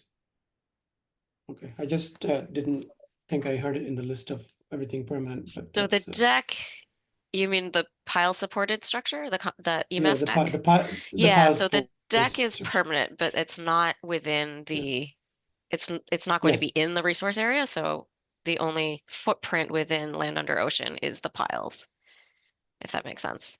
It's elevated. I see. Okay. Good. No, I understand why you didn't mention that. And did I hear you say there isn't much marine life there, Vivian? Yeah, we did some surveys and didn't find much out there. And is that because of the substrate? You said no, there's nothing for anything to hold on to? Certainly further down, yeah. I'm not a shellfish biologist, so I can't speak to why they're not attached to like some of the stone and stuff further up, but we didn't find any up. There's really not much up there either. There's no, we didn't find vegetation there either. It was just sort of the seaweed that washes up and down. And just for reference, the the deck that I mentioned on the other end of the 33 runway, that's actually provided, we've gone back and done some post-construction surveys, and it has provided a good substrate for actually more shellfish than there was prior to that project being constructed. So we're hopeful that this will do the same and provide, the habitat for the shellfish. That'll be good to know. If there's any way we can get confirmation on how that has helped, that'll be a very good thing to know, because I was curious that this is a little bit outside the scope of this project, but along the perimeter, I wonder how the marine life is doing. I know, ever since Massport or the airport became a thing, the marine life viability is not as high. So if it's increasing at all due to some of these restoration works, that would be good news. Yeah, definitely. And so in one of the side pictures, it may be like an optical illusion or something, but the service road is along the perimeter, right? Correct. Yes. Is it higher than the runway? No. Elevation wise? No, I don't believe so. Is it the same level? Yeah, it should be. That's just for, It slopes down. The center line of the runway is the highest elevation, and to meet FAA grading criteria, everything slopes away from the center line. So the road is slightly lower, not significantly, but it is just a scooch lower than the runway. I see. It's just in the picture, it looks a little weird because when you look at the service road from the center of the runway, you would think, as it gets further and further away from you, you'd see less and less of the surface of the service road, but you actually see a significant amount. So it almost looks like it goes up. And the reason I was concerned by that is to see if the stormwater would run down the service road towards the runway. Sounds like it won't, right? No, it will not. Okay, great. Thank you. That's all. Okay, thank you. Commissioner Richmond? Yeah, I don't have any questions. I must say, thinking about, eating a clam or an oyster that's sort of at the end of the runway at Logan is an interesting concept. Okay, thank you. Commissioner Herbst? No questions, thanks. Okay, thank you. Do we have any raised hands? I saw a comment or two in the chat, I think, or a comment. I'm not seeing any raised hands, and I don't believe that we have anything in the inbox at the moment, but yeah, there is one comment in the chat. Okay, what is that? Is there any consideration for living seawalls to encourage growth? That's from Cindy at Friends of Belle Isle Marsh. Cindy, did you want to unmute and ask your question, or did I do a good enough job? Thank you. I think you did a good enough job, but really to Conan's point about the airport discouraging life and known successes with living seawalls worldwide, I was just wondering whether that could be a consideration when the pilings are built. Hi, Cindy. I'm going to defer to Sarah and or Vivian on that one. I'm sorry, I didn't understand, Brad.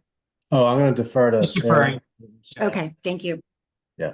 I honestly am not a structural engineer and cannot answer that question, but I do know they looked at scour and wave analysis in this location, and I'm not even sure what would take with the big tidal swings. And I think Vivian, maybe you could chime in a little bit, but I do know that the tide swings probably like 8 to 10 feet out at the end of this runway.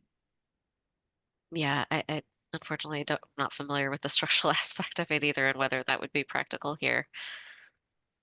Yeah, we can There's a lot of local university research that's available. Would that be something that could be at least investigated a little bit further so that we understood that detail? It's always great to use some of the newer technology if possible. Yeah, we can certainly look into that, Cindy. Thank you. Yep. Thank you. Gail Miller? You have your hand up? Yeah, hi.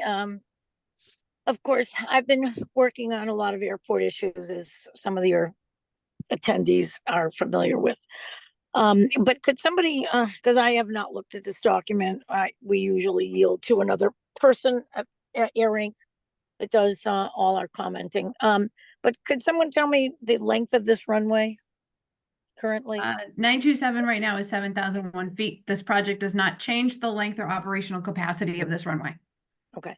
In the future, I know we've extended the runways to do these RSAs, but they never sort of consider pulling back a chunk of The land. original analysis did look at everything on the table, and with that, and FAA also looks at operational capacity. And what happens in the preferred alternative was selected by FAA to construct the safety area deck. Yeah, we're very familiar. They always yield to the side of extensions, never pulling back on, you know, a feasible runway length. So we're familiar with that. But in the future, if this is going to continue, I would say was strongly urged that you do consider that. And as for mitigation, we all are aware, I think, of the Saratoga Street Inlet, which is really in decrepit condition. So I don't know if that was part of your mitigation when you spoke about Saratoga Street. Yeah, so that, again, that's one of the candidate site scale.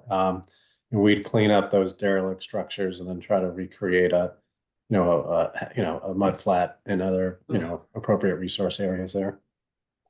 Well, I think it's there's a lot of action there, wave action, very intense.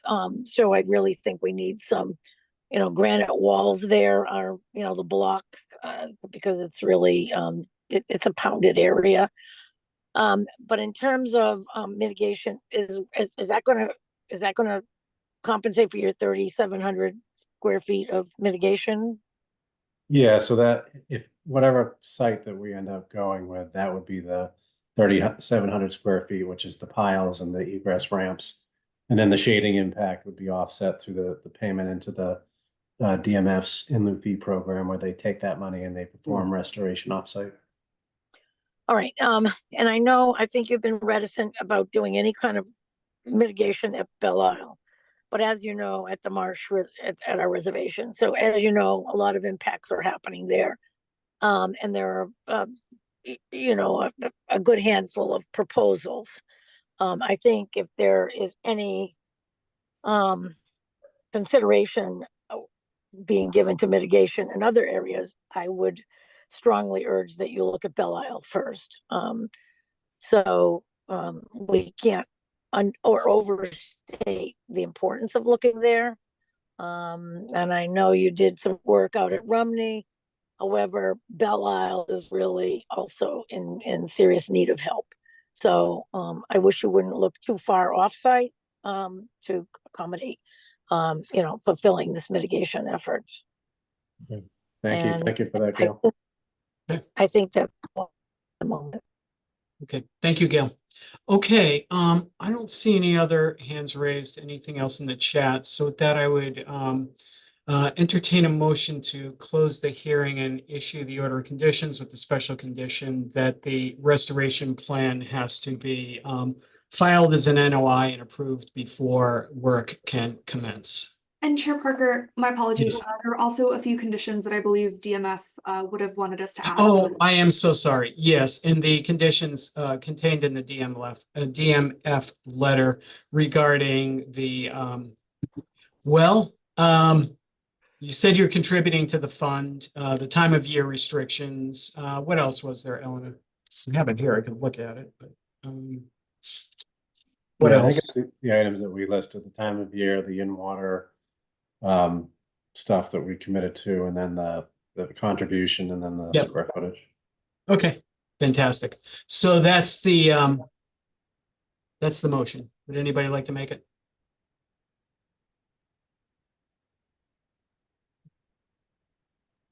Are you all waiting for Commissioner Sullivan? Because we could wait for a while. So moved. So moved. Thank you. Second. I think that's a second. Commissioner Sullivan? You'd only have to wait till January. Aye. Yeah. Thank you. Commissioner Linay? Aye. Commissioner Conan? Aye. Commissioner Richmond? Aye. Commissioner Herbst? Aye. And I vote aye. Thank you. Okay, thank you. You're welcome. Okay. Next item on the agenda is a notice of intent for,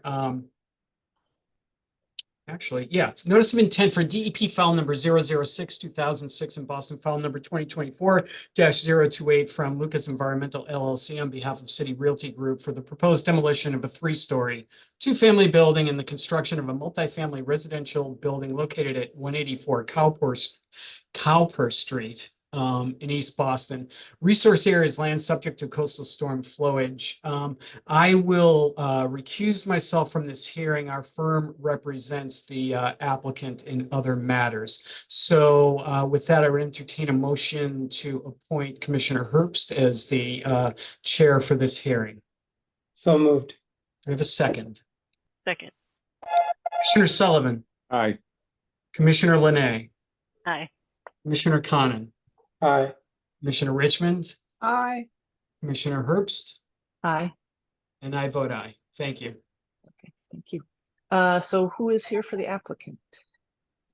And this is Chris Lucas with Lucas Environmental. I'll be presenting tonight on behalf of the applicant. Go right ahead. Great, thank you. I'm also here with the applicant, Jacob Simmons from City Realty Group. And we also have Peter Gammy from Columbia Design Group, the civil engineer for the project. They'll both be here to answer any questions.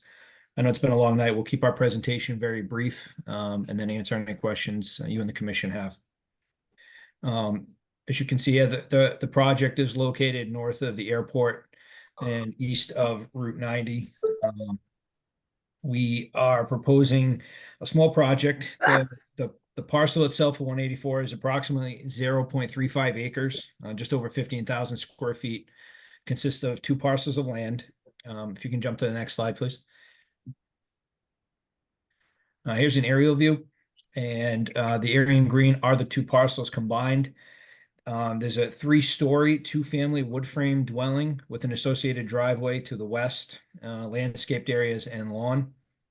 The MBTA Blue Line rail runs to the north, as you can see in this image. There are residences to the west. Cowper Street and additional residences to the south. We actually permitted 181 Cowper a couple years ago before this commission, which is directly south of our site. And then to the east, there's some ball fields, and Constitution Beach Park is located roughly to the east and southeast. There's also a parcel north of ours between our property and the MBTA tracks that Massport owns. They also own that little parcel to the left that's kind of cut out between the two. That's also part of Massport, the Massport Authority's parcel. They own that. If you go to the next slide, please. This area in red is the Massport parcel, so you can see that they own that sliver there. So we are not proposing any work on that. There is an existing play structure on that parcel right now that was put there by the previous owner. Our applicants agreed to remove that when they demo the existing dwelling on the property. Next slide, please. This is an existing conditions plan showing the site. You can see the existing dwelling is located just off Cowper Street. There's a driveway to the left. We have a total of, there's a handful of trees on the property, which I'll get into shortly, that we'll be removing for the development. There's no rare species habitat, vernal pools, ACEC, outstanding resource waters, or wellhead protection zone on or near the property. There's no bordering vegetated wetlands, bank, riverfront area, other resource areas. We're here solely for the work in the flood zone, Zone A. You can kind of see it to the east in the bottom, there's a dark line kind of coming to a point. That's the limit. That to the southeast of that is the limit of the floodplain on the property, which on Boston City base is elevation 15.46. It's elevation 9 NAVD 88. Our plan's been converted to Boston City base for your convenience. Next slide, please. This is a little busy. It's hard to see everything on here. Generally speaking, we're proposing a multifamily residential building with 7 units totaling just under 3,500 square feet. We're proposing 3 decks, additional parking, significant stormwater improvements, and landscaping on the project. We are increasing impervious area by over 6,000 square feet. We are regrading the site. That orange line to the east is a relocated sewer line. There will be an easement there. You can see that in orange along the eastern property line. The building is located just to the left of that. You can see the structure there. We are regrading and raising that portion of the site. The plans we submitted to the commission might be a little clearer. It's hard to blow that up for the presentation here on a PowerPoint. To the left of the building, towards the north, that dark black line comes kind of straight down the page and then makes a little right-hand turn towards the building. That's a retaining wall. It'll be approximately 4 to 4.5 feet high, so we can work the grading and not touch the adjacent Mass Port Authority parcel. During the site walk, we had discussed another structure further along the parking area, which is down to the southwest. It's actually a curb that ranges in height from 2 inches to approximately 6 inches. That's to, convey the stormwater into the stormwater system. We are proposing an underground subsurface infiltration system to treat the stormwater runoff before it enters the city system. Currently, there's no treatment for stormwater on the site.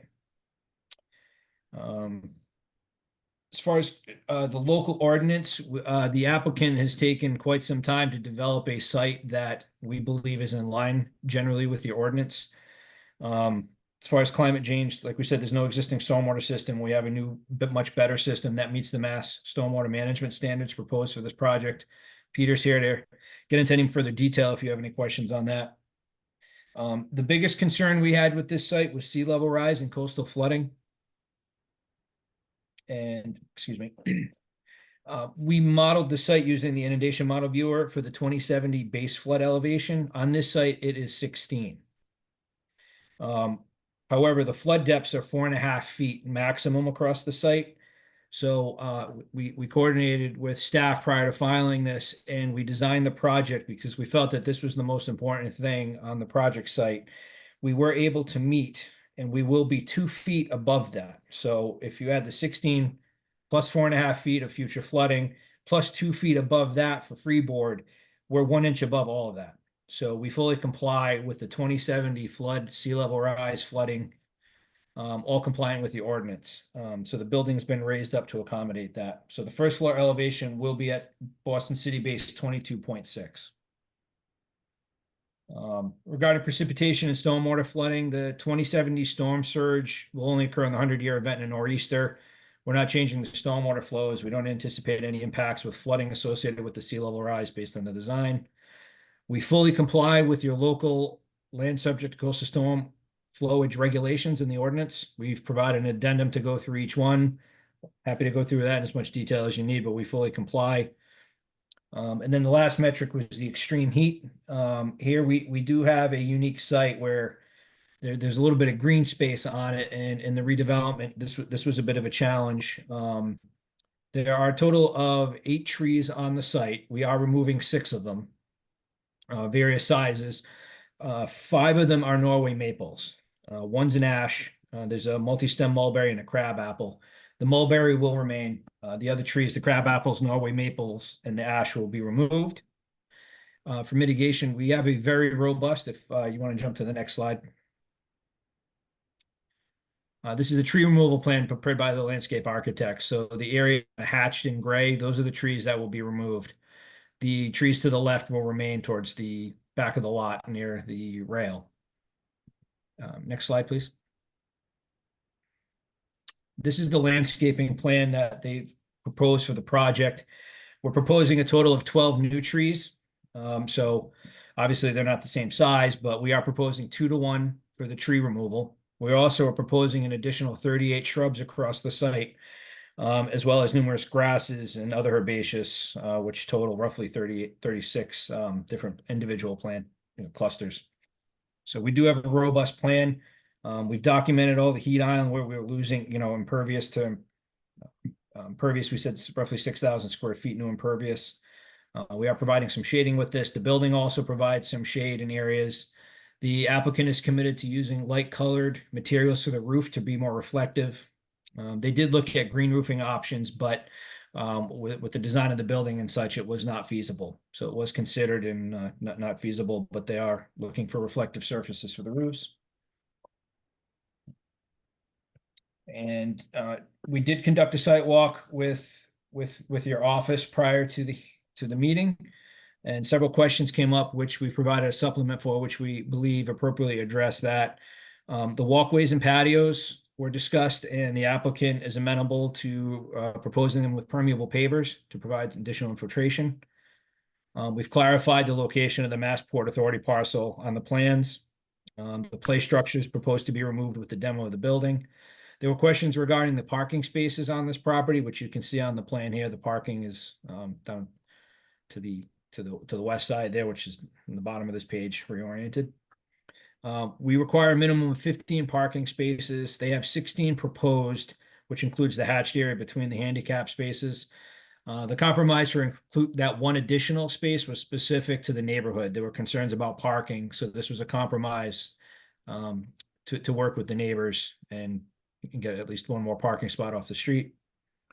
And there are 2 handicap spaces which are provided for handicap accessible units on this property, so that they are meeting the minimum requirements here with that one additional space for the neighborhood. The applicant also did analyze parking underneath the building, which came up during the site walk. Due to raising up the site to be compliant with the there's 2 factors. One, we didn't want to put a sub-basement such in a floodplain in the future where it's going to be a problem. Secondly, it creates there's building height limitations on the site, particularly with trying to raise this up to meet the 2070 flood elevations. So they weren't able to create parking under the building. The applicant had looked at different alternative parking configurations for the site previously prior to the site walk. And the main issue with not being able to reconfigure the parking to try to reduce it or minimize it is they have minimum dimensional requirements for turning and maneuverability in and out of the site. So this is the best layout they could create to function with the site and not impact further green space. The fence along the east side between Constitution Beach Park and the property will remain. There's a large chain link fence there. The applicant will not be touching that. That will remain as is. Grading has been revised on the plans, and I mentioned the retaining wall there between the building and the Massport Authority parcel. That's a quick summary. The team's here to discuss and answer any questions you may have, but we believe we have a favorable design for the site, considering all the site conditions. Thank you. Okay, thank you. Eleanor, what do you have for us on this one? Yes, so thank you for the presentation. We had noted this when we were on the site, but I think that based on the supplemental materials, we're still a little bit concerned about the heat island impacts on the parcel. Chris, as you noted, it does have a decent amount of green space right now and a lot of trees, and of course the work that's being proposed will result in most of the parcel being either a building or a parking lot, so that's something that gives us pause. And the other thing that we're worried about is, again, how much of the area is going to be impermeable. I know that some of the plans have been modified so that the paths will be pervious, which I think is a good improvement. But it feels like, given the location of the site, an integrated flood protection plan might be a good idea here. So definitely interested to hear what our commissioners have to say about this as well. But those are the flags that commission staff still had. Okay, thank you. And before I go to the commissioners, as a reminder to members of the public to provide public comment, please raise your hand or type in the chat in the application via the Zoom meeting platform. If you are calling in and cannot use the platform, you can raise your hand by pressing *9 and *6 to unmute yourself. Send your questions to staff via email at cc.boston.gov. Commissioner Sullivan. Yeah, Chris, on that relocated sewer, when you cross back after you relocate it, do you cut into any of the trees you claim are going to remain existing, and what happens with the tree roots there? I was a little confused when I saw that picture of which ones are remaining, which ones are new. So the landscape architect took into account the sewer easement and located the trees to ensure that there would be no impact from the roots, as I understand it. That's also part of the reason we cannot propose more trees and shade along that area beyond lawn, because it would negatively impact the sewer easement and the sewer line. Right. So when you switch back, when you come along the side of the building and you have to come back and meet the sewer, that's not going to conflict with any of the existing trees that you said will remain. No, could you flip back 2 slides, please? Yeah, that'd be better. Yeah. So Yeah, so you can see the easement there. There are trees located to the south of the building near Cowper Street. There are a couple of trees, but they're located outside the easement, so the canopy will overhang, but they've cited the tree to keep the roots and the mass of the tree off of the easement. Yeah, I just sometimes when we dig holes, you dig holes, you know, the roots, you kill them. And so Right. I would just want to make sure that if we kill a thing that's planned to be existing, we're able to put another one in somewhere else. You know, it won't be the same caliber, I understand, because we won't allow trees in the easement, so. Right, and there are no trees proposed in the easement. There are some shrubs proposed along the edge of the easement. The trees to remain are located to the north. That cluster of trees at the northern end of the parcel will remain. But again, it's just the canopy overhanging the easement, not the tree itself. Nope, I see that. At the end of Cowper Street, are those new trees or are those existing trees? I can't, from this color, I can't tell. Those will be new trees proposed. Okay, so I think there's sewer easements there. The easements to the left of that, I don't know if you can zoom in on your image or not there. I don't know if you can, if you have the ability to or not, but you see those two trees, if you can see just to the left of those two green trees. Yeah. Between that and the building, that Texas sewer easement, that's the 10-foot sewer easement. Those two dashed lines on either side of that, that's the easement. So the trees are located outside the easement. The green trees are new. So the lighter colored green are existing trees that will remain in shrubs. Yeah, I was talking about the two deep green trees that. The easements to the left of those. Yeah, no, we'll go through it when it gets, you know, final approval, water, sewer, and all that. There may be some issues with the area. We have to go back and plant trees other places if we need to. We'll figure it out. That's all. Okay, thank you. That should be a problem. Now that you did say that's going to be lawn, or is that permeable along that easement? I was confused on that one. That's going to be loaned and seeded. Okay, it does say lawn. Okay. Yeah, it says lawn. It'll be loaned and seeded lawn. Correct. Because you need to make provisions, or we're gonna have to deal with that somehow. There's a manhole at both ends of these, and somehow you gotta get to that second manhole. You can't cross Massport property. You're gonna have to come down that easement that says lawn. Right. You know, and because you got that manhole down there. Right. And they've accounted for that. Yeah, okay. I don't know if you've seen a big truck drive on a lawn, but. John, I'm having trouble hearing you. I don't know if it's me or It's not just you. Okay. Yeah. Oh, there you go. Thank you. Okay. No, I'm just saying if it's lawn, there may be some issues there of us being able to access the other manhole. If it's lawn? Will you ever see our trucks drive over a lawn? Trucks.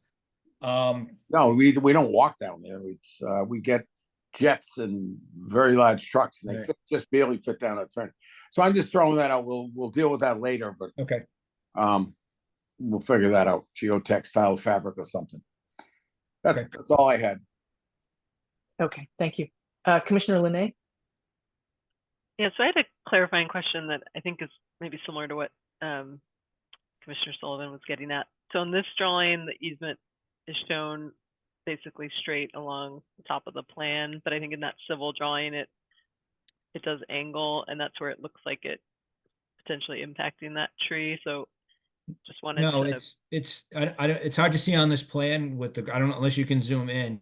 Between those two green trees by Cowper and the building, there's two dashed lines that run to the property line into Cowper Street.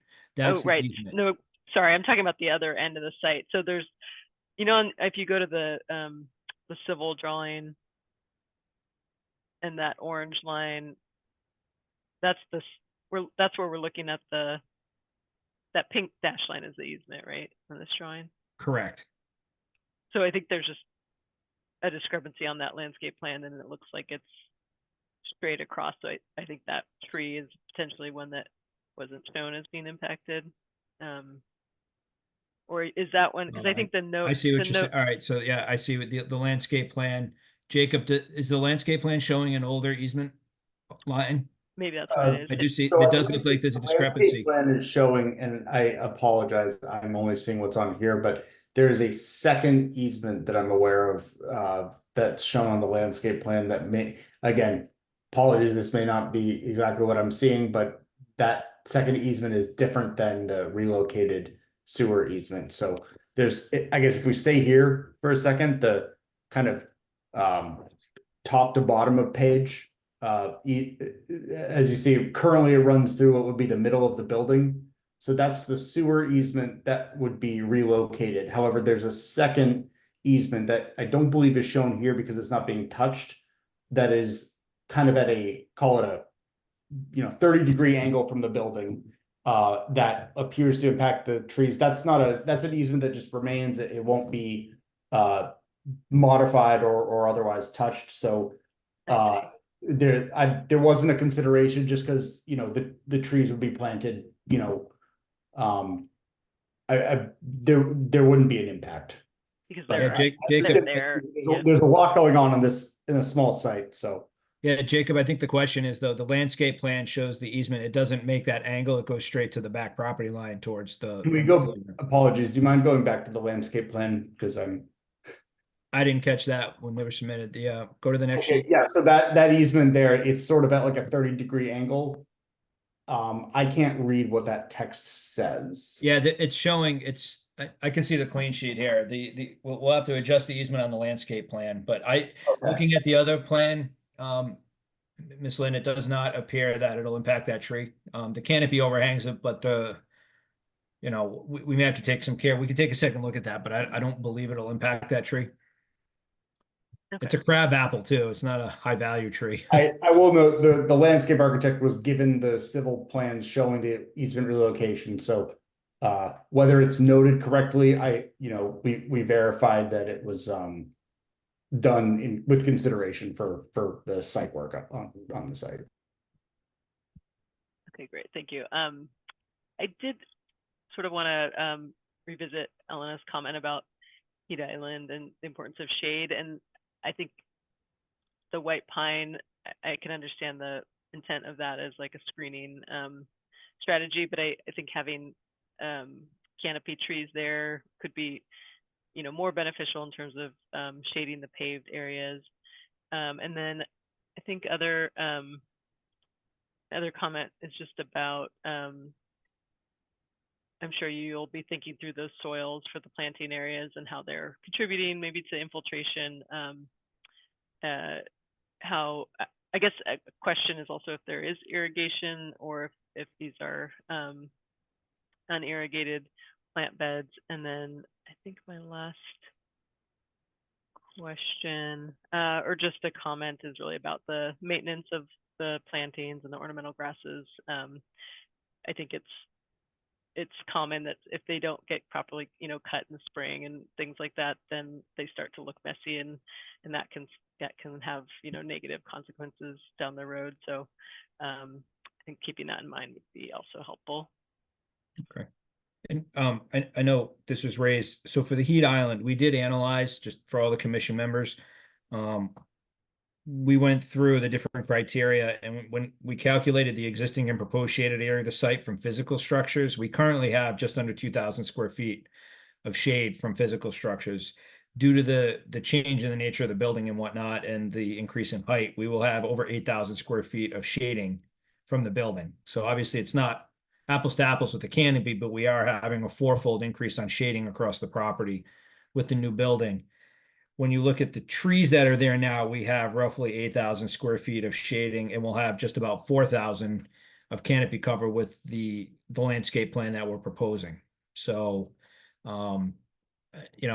there is an effect here, and we did take that into account. So I can't definitively say we're matching one, we're putting back due to the nature of the site, but I think we're pretty close with when you take into account the additional shading that the building will cast on areas, and the fact that they're using, light colored roofing materials for reflective nature. So I know there's concerns with it, but I think the applicant has done a good job to try to match what was there. Particularly taking into account which we feel a more important issue is the flood. And I think they've done an exceptional job of meeting that for 2070. Thank you.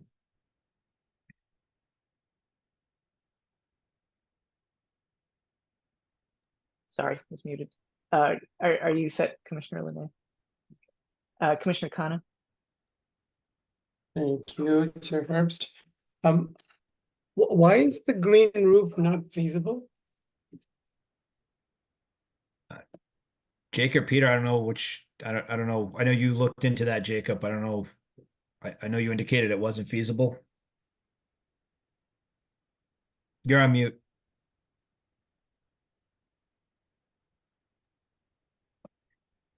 Apologies, is that, can you hear me now? Sorry. Yes.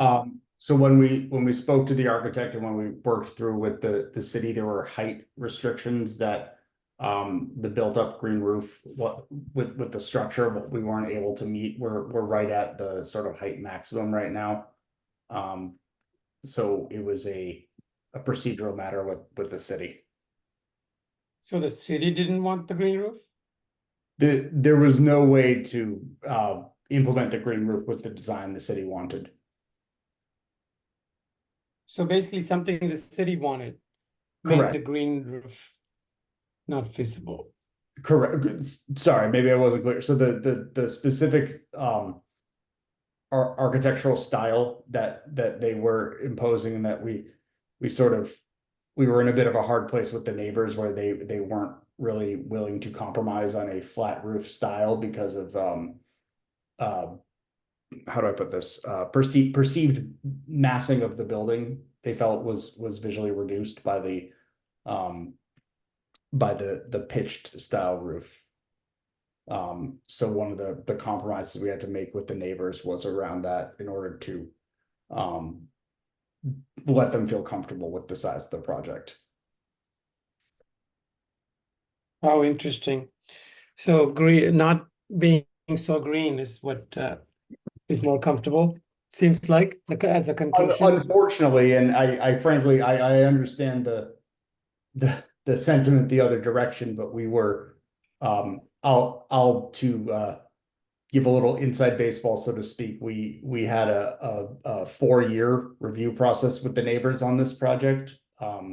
There were certain things that they were insistent on, and you know, some of what you see around the parking and the specific style of the roof and so on were kind of concessions that we really weren't able to back off of.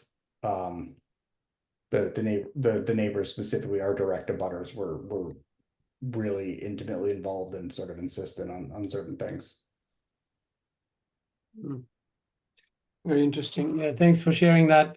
So, and I mean, eventually we're gonna have to figure out a way to crack that nut and begin to have green roofs so that people living in buildings can be comfortable as urban heat island increases and climate change gets worse and worse. Trees elsewhere, has that been a consideration? I understood the logic for why you can't plant more trees here. We did. I think we've maxed out, the landscape architect maxed out the space we have. We have trees and shrubs proposed everywhere feasible. The remaining space that does not have a tree is limited to the sewer easement location along the building and down towards Cowper Street. Otherwise, you know, we have trees lined. They have the patio area, which has quite a few shrubs and other plantings and greenery.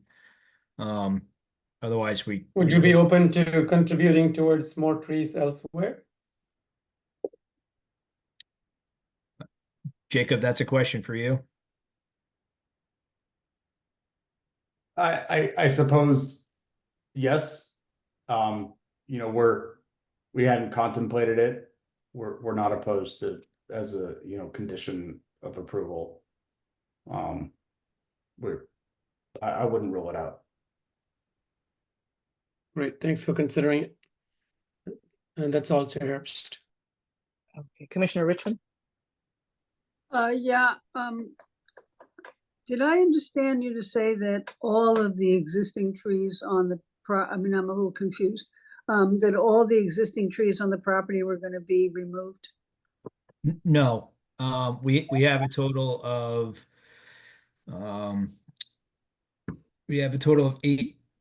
eight or nine. Hold on, sorry. We have a total of 9 trees on the property. We are removing 6, 5 of which are Norway maple. The trees towards the back, the north side of the site, which is left on this plan, are remaining. So we're removing 6 trees. And what's the size of, I mean, I understand that Norway maples are invasive, but in fact, they, provide, very good cover. What's the size of the trees you're removing? Could you go back one slide, please? We are removing, we have a 28-inch Norway maple, a 28-inch Norway maple, all right, 328-inch Norway maples, a 28-inch ash tree, and an 8-inch crab apple, Okay, and a 10-inch Norway maple. okay, And based so, on, go sorry. ahead, sorry. Based on where they're located, there's just no way to avoid them with the root masses and whatnot. So those, the 5 trees are really center mass to where the development's going. And there's a small crab apple toward the back. That there's not much value to that, and that's easily replaceable. The other trees, obviously, 4 of them are of a larger size, but there's no way to avoid them on the site. You'd in effect have, no development here if you were to preserve those 4 trees. So are any of the trees that you're replacing, anywhere near the size of the ones that you're taking out? Do they have? They have. The tree planting schedules down there. They're proposing shad bush 8 feet in height, 2 tupelo trees, 2.5-inch caliper. The white pine will all be 3-inch caliper. They're 8, and then we have a beech plum, which will be 2-inch caliper. I mean, So obviously, we can't replant a 28-inch tree, but I think these are reasonably sized trees. well, I'm sure they're reasonably sized for the property, but they're Right. not, gonna provide anything like the tree cover that the other ones are gonna provide. And just as an aside, and almost as a joke, I just paid, I don't know, I think $1,600 for a crab apple. So, you probably should think about selling it. Some people think they're worth some. But anyway, I also have a question about the floodplain. Is there any portion of the new structure you're proposing that's underneath the floodplain? Jacob, can you answer that? You're more familiar with the architectural drawings. Yeah, so the only portion, so to speak, that's under the floodplain is the small vestibule at the front entry, and we based that design off of the BPDA's climate resiliency guidelines, which allow that so long as the living space and sort of again, I apologize, I'm not going to necessarily use the right terms because I don't have the guidance in front of me, but essentially the vestibule of a lobby before you get up to the lobby can be at grade. So that's the only portion. I think it might be 70 square feet or thereabouts. And that's simply for the door swing. Right. If it helps, you can flip to, we have a couple slides after questions that show some of the architecture. If you flip to the last slide. Down in the, that one there. So that sort of shows right at the bottom of the screen. So as you walk in, there's no exterior stairs. So you walk into an interior area, then there's a handicap wheelchair lift, as well as a stair. The wheelchair lift rests in the upper position away from any flood. And the stair obviously is there. So just to be clear, the wheelchair is above the floodplain? Correct. The lift would rest in the above position and then drop down. How far above? At the same grade as the floor. And how far above the floodplain is that? I can't. So, Jacob, so the first floor flood elevation is 1 inch with 2 feet of freeboard above the 2070 elevations we need to target. So we're at 22.6 feet, and we needed to be at 20.5 feet plus 2. That'll be the future flood. We have 2 feet above that, and that lift will raise above that, and then anybody who needs accessible access will be able to use that lift. It'll drop down into where that crawl space, but it's in a vestibule, so that would be in the floodplain. But This is common with a lot of structures in the floodplain where you might need an elevator. The elevator will rest above flood and come down to bring people up and down the stories in larger buildings.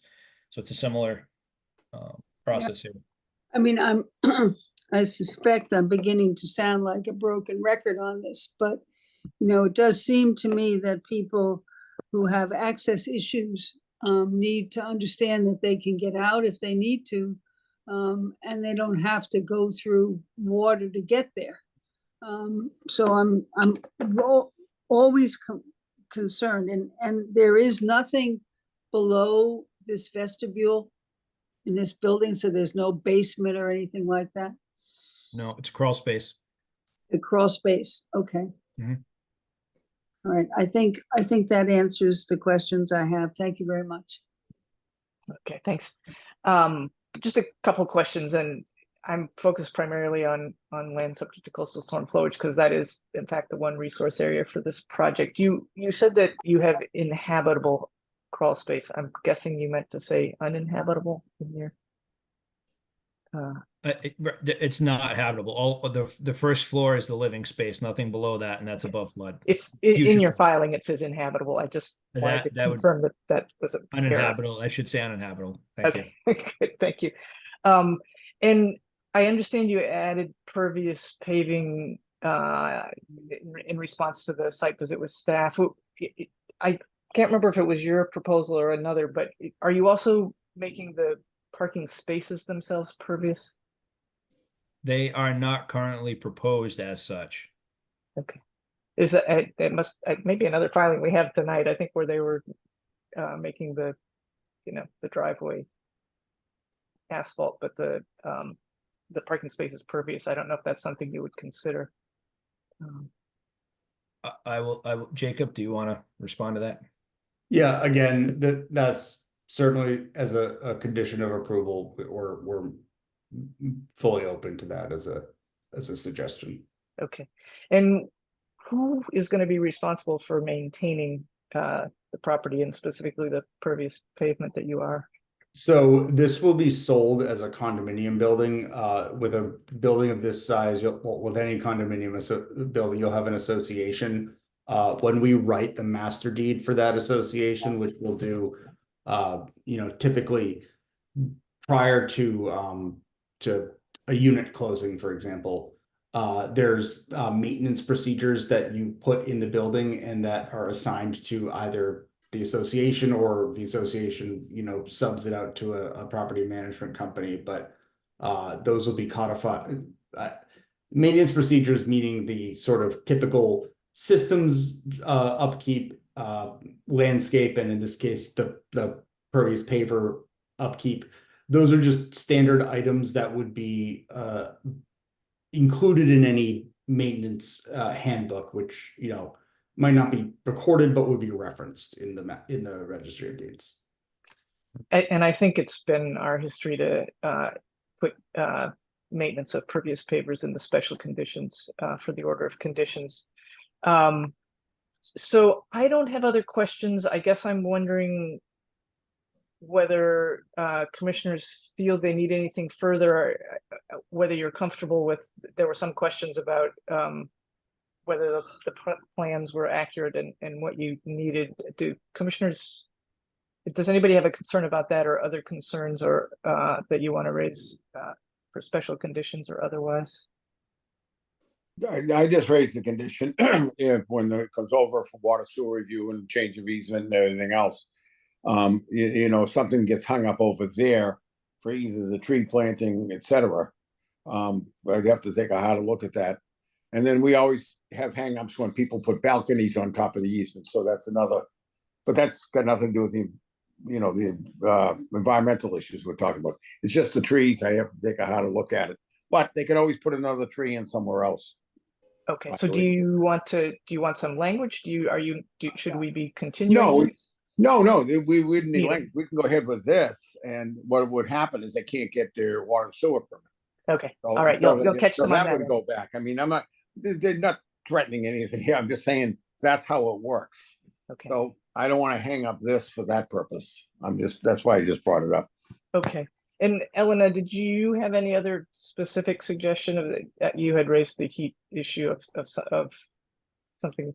Yeah, no, so that was something that I wanted to mostly raise to the commissioners to see what their thoughts were on that. And another point is that if there are concerns about the way that this is currently being permitted, and if for example we already know that down the line Boston Water and Sewer might have issues with the there might need to be changes made to the plan set, then just noting that as if the changes aren't made now, then that might need to be an amendment down the line. So just flagging that as kind of, what is the order of operations going to look like for the applicant?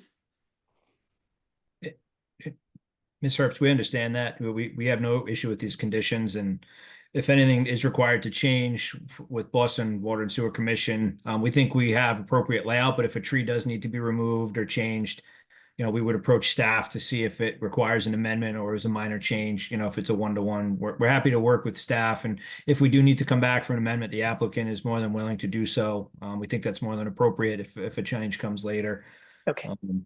The only other comment I would say is that the permeable pavement condition and the order of conditions be in there, that they got to come up with a maintenance plan approved by staff. Okay, thank you for that.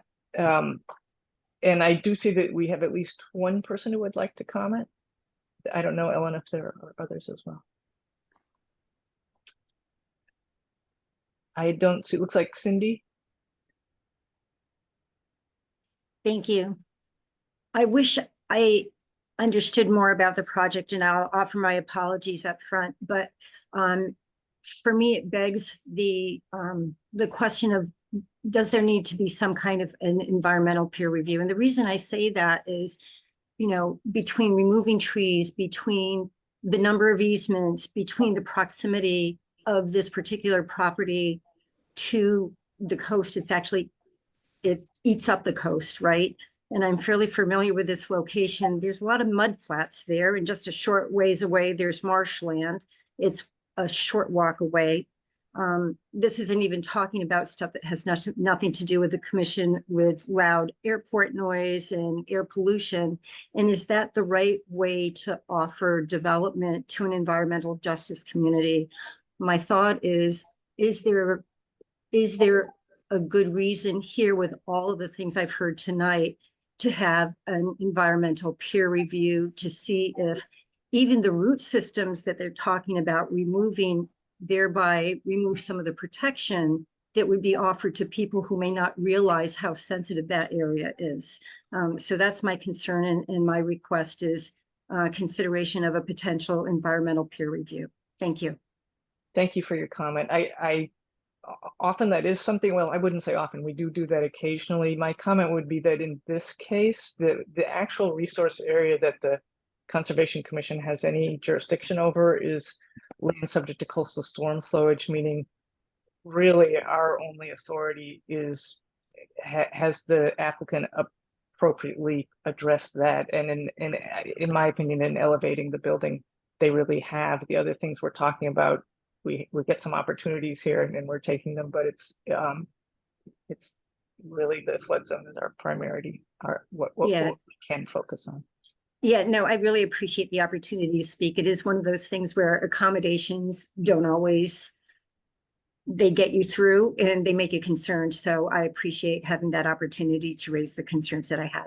Thank you. Thank you for talking. So I'm going to list what I think are the special conditions that we may need. One is that, and Ellen, maybe some of this is handled, but that there'll be pervious pavement on walkways and in the parking spaces, and that and that the staff needs to approve a maintenance plan for them.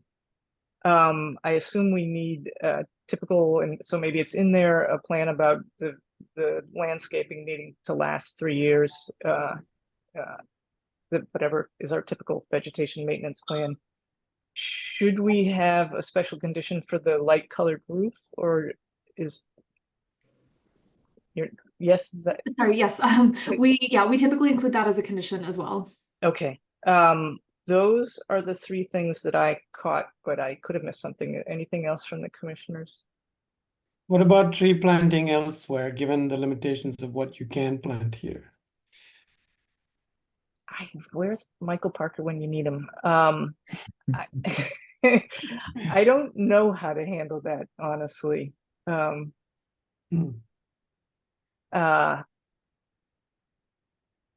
If the applicant is willing, it can be, right? I mean, what about a special condition says the applicant will work with staff to identify locations for additional tree planting? Is that's fairly vague, but I don't know, Con, are you talking about a fund? Are you talking about We're talking about actual tree planting, but fund would work too if that's easier and more practical. I don't know if it is, because then I don't know who the funds go to. Well, there are organizations, but it could just be tree planting elsewhere. I mean, I did hear very clearly that there's limitations on what can be planted on site, and I didn't see any reluctance in planting tree elsewhere to compensate for the trees that are being taken down here. So if everybody is on board, why not? I think it's going to have to be vague, because whose property, who, et cetera. But the perhaps it's a special condition that says the applicant will work with staff to facilitate additional tree planting elsewhere. Sounds good. And Chair Herbst, I would just ask if the commission has a particular ratio that might be helpful. We can keep the exact location vague, but maybe if we had a sense of how many trees, that would be useful for the condition. How about 1-to-1 for the lost trees? We're at 2-to-1 for the lost trees proposed right now. That you are planting. We're planting 2-to-1, right? So we're Right. already double the number of trees. Obviously not the same scale, but you really can't count shrubs as no, trees. we have twice as many trees proposed as we're removing, and we have 38 new shrubs going in addition to that here. So we have a pretty robust plan. How many trees are being removed? 6 Is 6 a number that you can live with? 6 offsite trees. 6 offsite trees. Yeah, Jacob, that seems reasonable to me. You agree? Yeah, I would ask for the language to be somewhat vague to allow locations to be. Exactly. I think it will be, as I said. Can't shoot from the hip right now and tell you where they're going to go, but absolutely. And sure, as a quantity that's perfectly fine. Right. So Yeah. it'll Thank be you. vague. Applicant will work with staff to locate, to facilitate the location of 6 offsite trees. Right. Thank you. Thank you. It's good to be in agreement on the number. A little bit of clarity there. So that's Thank you. I would entertain a motion to close the hearing and approve the order of conditions with the 4 special conditions I had enumerated. So moved. Second? Second. Okay. Commissioner Sullivan, Aye. Commissioner Linay, Aye. Commissioner Conan, Aye. Commissioner Richmond, Abstain. and I vote aye. So that's 4 in favor and 1 abstention. Okay, thank you. Thank you. Appreciate your time tonight. Thank you. Thank you, everybody. Okay, great, thank you. Next item on the agenda, notice of intent for unassigned DEP file number and unassigned Boston file number from Hancock Associates on behalf of Canterbury Partners LLC for the proposed demolition of an existing single-family house and car repair storage lot and the construction of a 14-unit townhouse development located at 602 Canterbury Street in Roslindale. Resource areas are 25-foot riverfront area, 25-foot waterfront area, and 100-foot buffer to inland bank. Who's here on behalf of the proponent?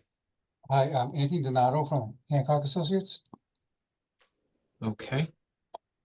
Anyone else, Anthony? No, they're just me. Okay. Did you want to quickly run through the project? I guess some commissioners have come on after we issued the initial OOC here, so maybe a quick refresher makes sense. Okay, all right, thank you.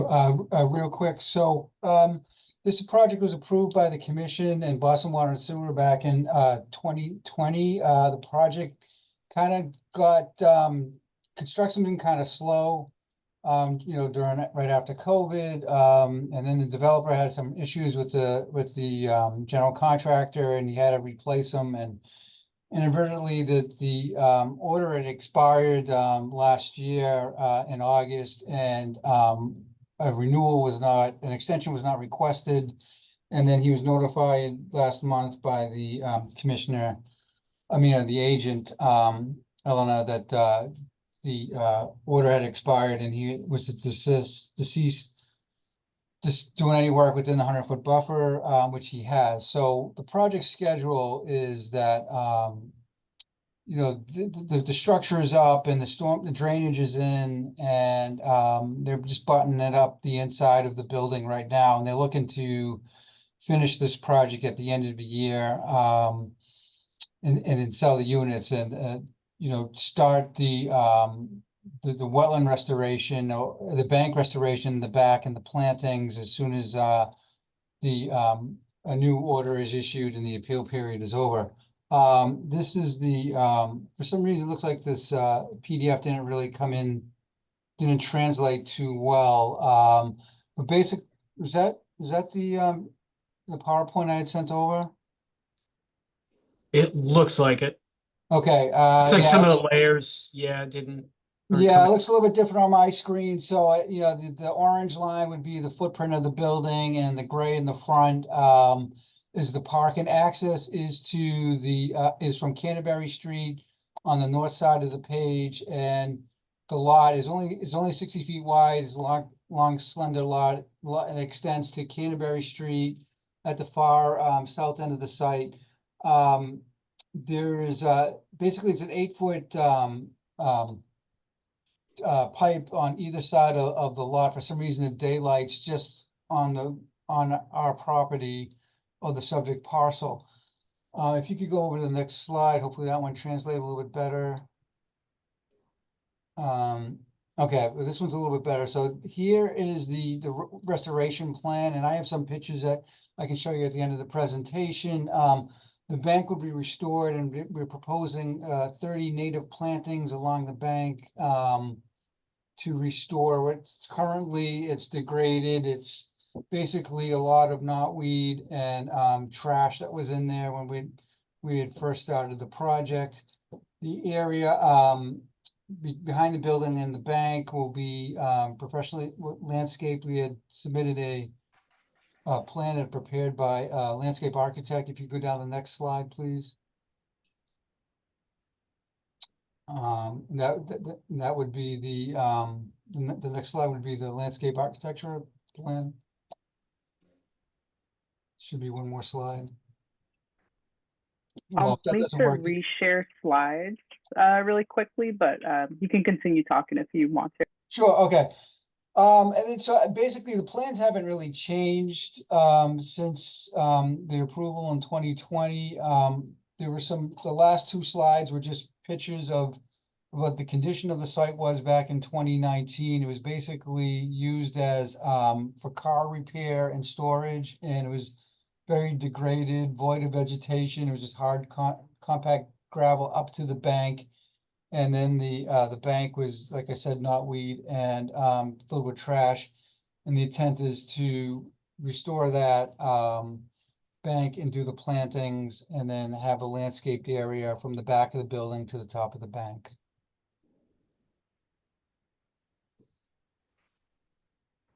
So if there's any other questions?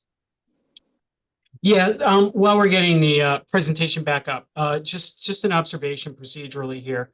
Unfortunate that the OOC had expired. So it raises the question, generally before we issue a new order of conditions, we should be issuing a COC or certification of completion for the lapsed order of conditions. And from what I understand, the building has not been completed and the restoration work has not been completed either. Is that correct? Well, the structure itself is up. It is completed. It's just inside they're kind of doing like punch list items and just all the plumbing's in, the drainage in, the utilities are in. I think only thing that's left for the site, and it's outside of the 100-foot buffer, is to pave the parking lot. You know, the intent was to finish the building, and then at the end of the year, you know, in the fall, to do the Okay. final plantings. Okay, so, but it sounds like you still, so you still have to put in a driveway associated with the building. And we've approved that. So my first thought was maybe we could issue a partial, you could file for a partial certificate of compliance regarding what was built, but it doesn't sound like you have two discrete phases of this project, the building and associated infrastructure and the restoration plan. Neither one is fully complete. So I think what we're going to need to do procedurally is we can't issue an order of conditions tonight because you don't have a DEP file number, number one. But I think we're going to have to issue you the new order conditions, and then the certificate of compliance comes after you finish the work. So that's one item of procedure. Okay. Mr. Parker, are you saying that we would submit like two, one for the first order and then one for the new order, or is that? No, I think you could do one COC. Okay, all right, great. Though I would check with your attorney on that, or a title attorney on that. Because in the future, if you go for refinancing, you're selling the building, title examiner or attorney will pick up the fact that you have two orders of conditions and only one COC. So I think you might want to be conservative. Well, you can't apply for two COCs. So I'm going to take it all back. You'd only be able to apply for one because the first order of conditions, we couldn't issue one because you didn't finish the work. Okay. So sorry. Okay. Was there anything else in the slide presentation that you needed to highlight? It was just some photos that I had sent over, just the 2019, what the site, the condition of the site was. Yep. That's the current condition of the site. Like I said, we hadn't started any of the wetland restoration. It was to be at the end of the project. And then the slide before that is just the what the back of the yard looked like in 2019. Okay. Thank you.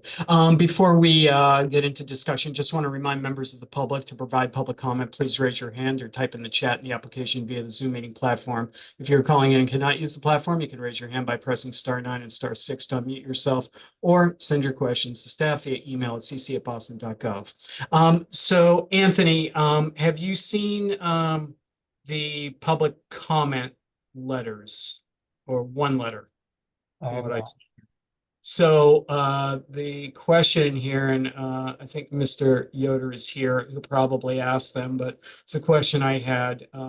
Are you planting native trees on both sides of the bank, or are you proposing on only one side, the west side? No, it's on both sides. There's going to be 30 plants, 15 plants. I think they're 2 to 5 feet on center on both sides of the bank. So both sides of the bank are getting cleaned up and restored. Okay.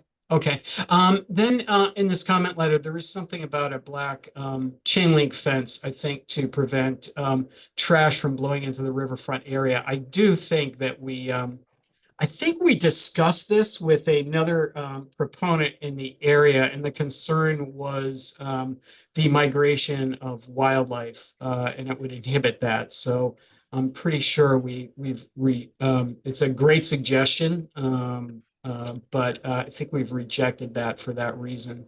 Chair Parker, apologies. Yes.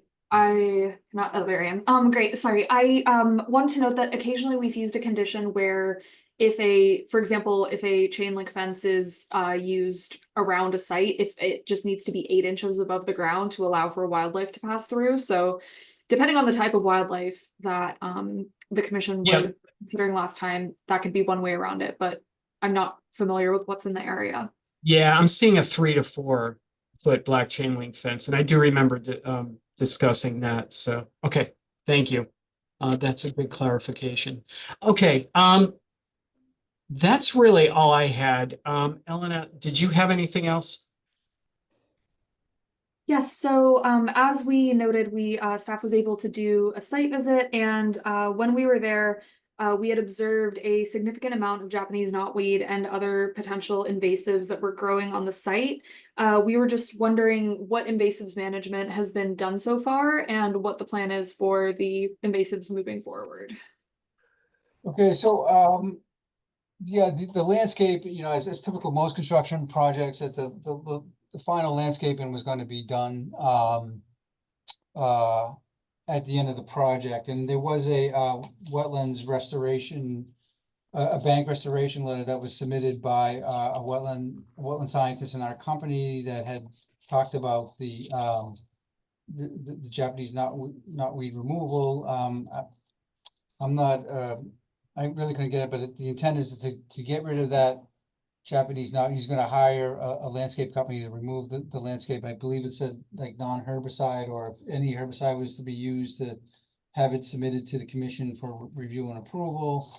And then to do some temporary slope stabilization, and then put some soil slope stabilization, and then the planting. And then I know you had talked about the order, and there was some condition about some monitoring for the next several years to be ongoing and reporting back to the commission. Yeah, so typically the commission tends to ask for, I believe, 3 years, so that might be something that we could look for here. But the other sort of thing that we were concerned about here is that with occupancy being planned for potentially at the end of this year, we were wondering, given the fact that this is really the only green space that's on the property, how new occupants are going to be made aware of the work that's happening, the restoration work. Are they going to be able to access the site while the restoration work is happening? Like, just trying to get a sense of the logistics of how people are going to be moving in, potentially using the space while the restoration work is happening. Well, I would anticipate that no one would be moving into this building by the end of this year. I think the intent is to put it on the market. I mean, none of the units are sold, so the intent is to get all the work, you know, while the growing season or the time for the planting is now, and then get everything buttoned up and then to put it on the market. So I wouldn't anticipate anyone moving into these units until next year sometime. So if given the fact that the restoration might take longer than that, seeing as we're already heading into fall and winter, I guess the same question is still something that we're curious about, is once people are moved in, considering the restoration work will probably still be in progress, how will the logistics of that pan out? Well, I guess we could condition it that we'd have to notify him of the restoration work. It's not really like a space out there, but if you look at the landscaping plan, there's more like just completely vegetated plantings, not more like, it's not like a yard or a green space. It's more such as just vegetated plantings. So, okay, so is again, given that this was apologies for not being there for the original permitting process, but just to get a sense of, so is the green space going to be used by the people living there at all, or is there not going to be any access back there? I know that no, they'll have access back there, but it's not really like set up, like it won't be like an open flat area. It's going to be completely filled in with plantings. Okay, yeah, because I think at the end of the garage on that end, that's going to be open at all times, right? So people would be able to go out there. Okay.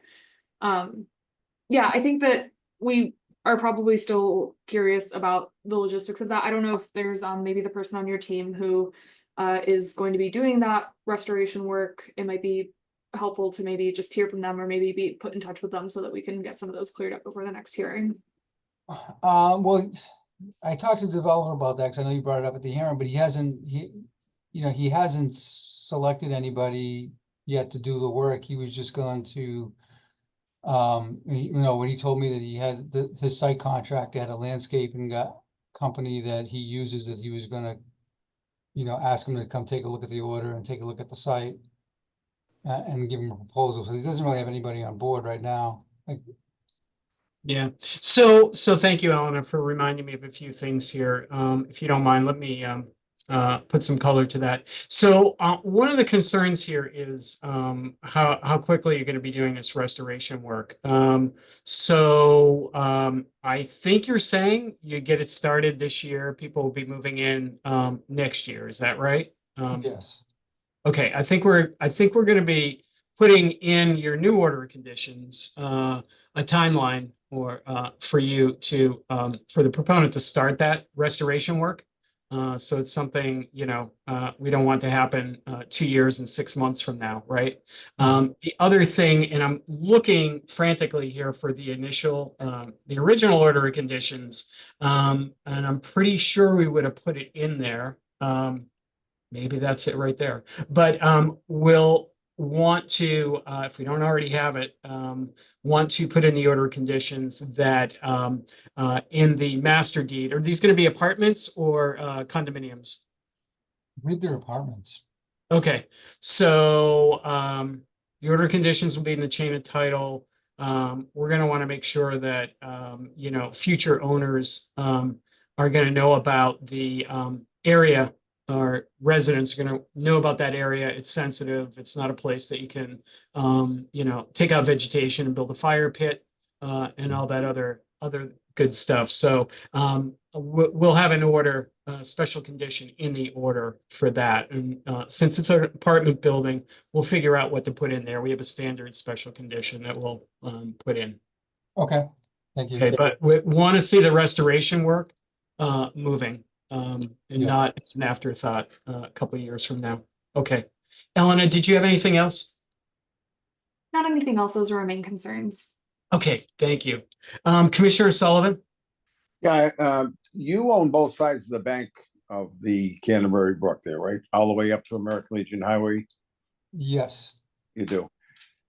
In the order of conditions, I can't recall, did we require that they once a year pick up trash, maintain the plantings if something goes wrong, if invasives come in, you know, 5 years from now? Yeah, Commissioner Sullivan, I am looking for the order of conditions. I don't know why I can't find it. I'm doing a search in our Google Drive, but I can't imagine that we didn't. My recollection is we did, but we'll want to make sure that's in there. That's all. Yeah. I did see some language in the draft that Elena had sent me. So. Yeah, it's just whether annually there'd be a cleanup of any trash or debris that collected. You know, removal of any tree branches that wash down and get stuck in your piece.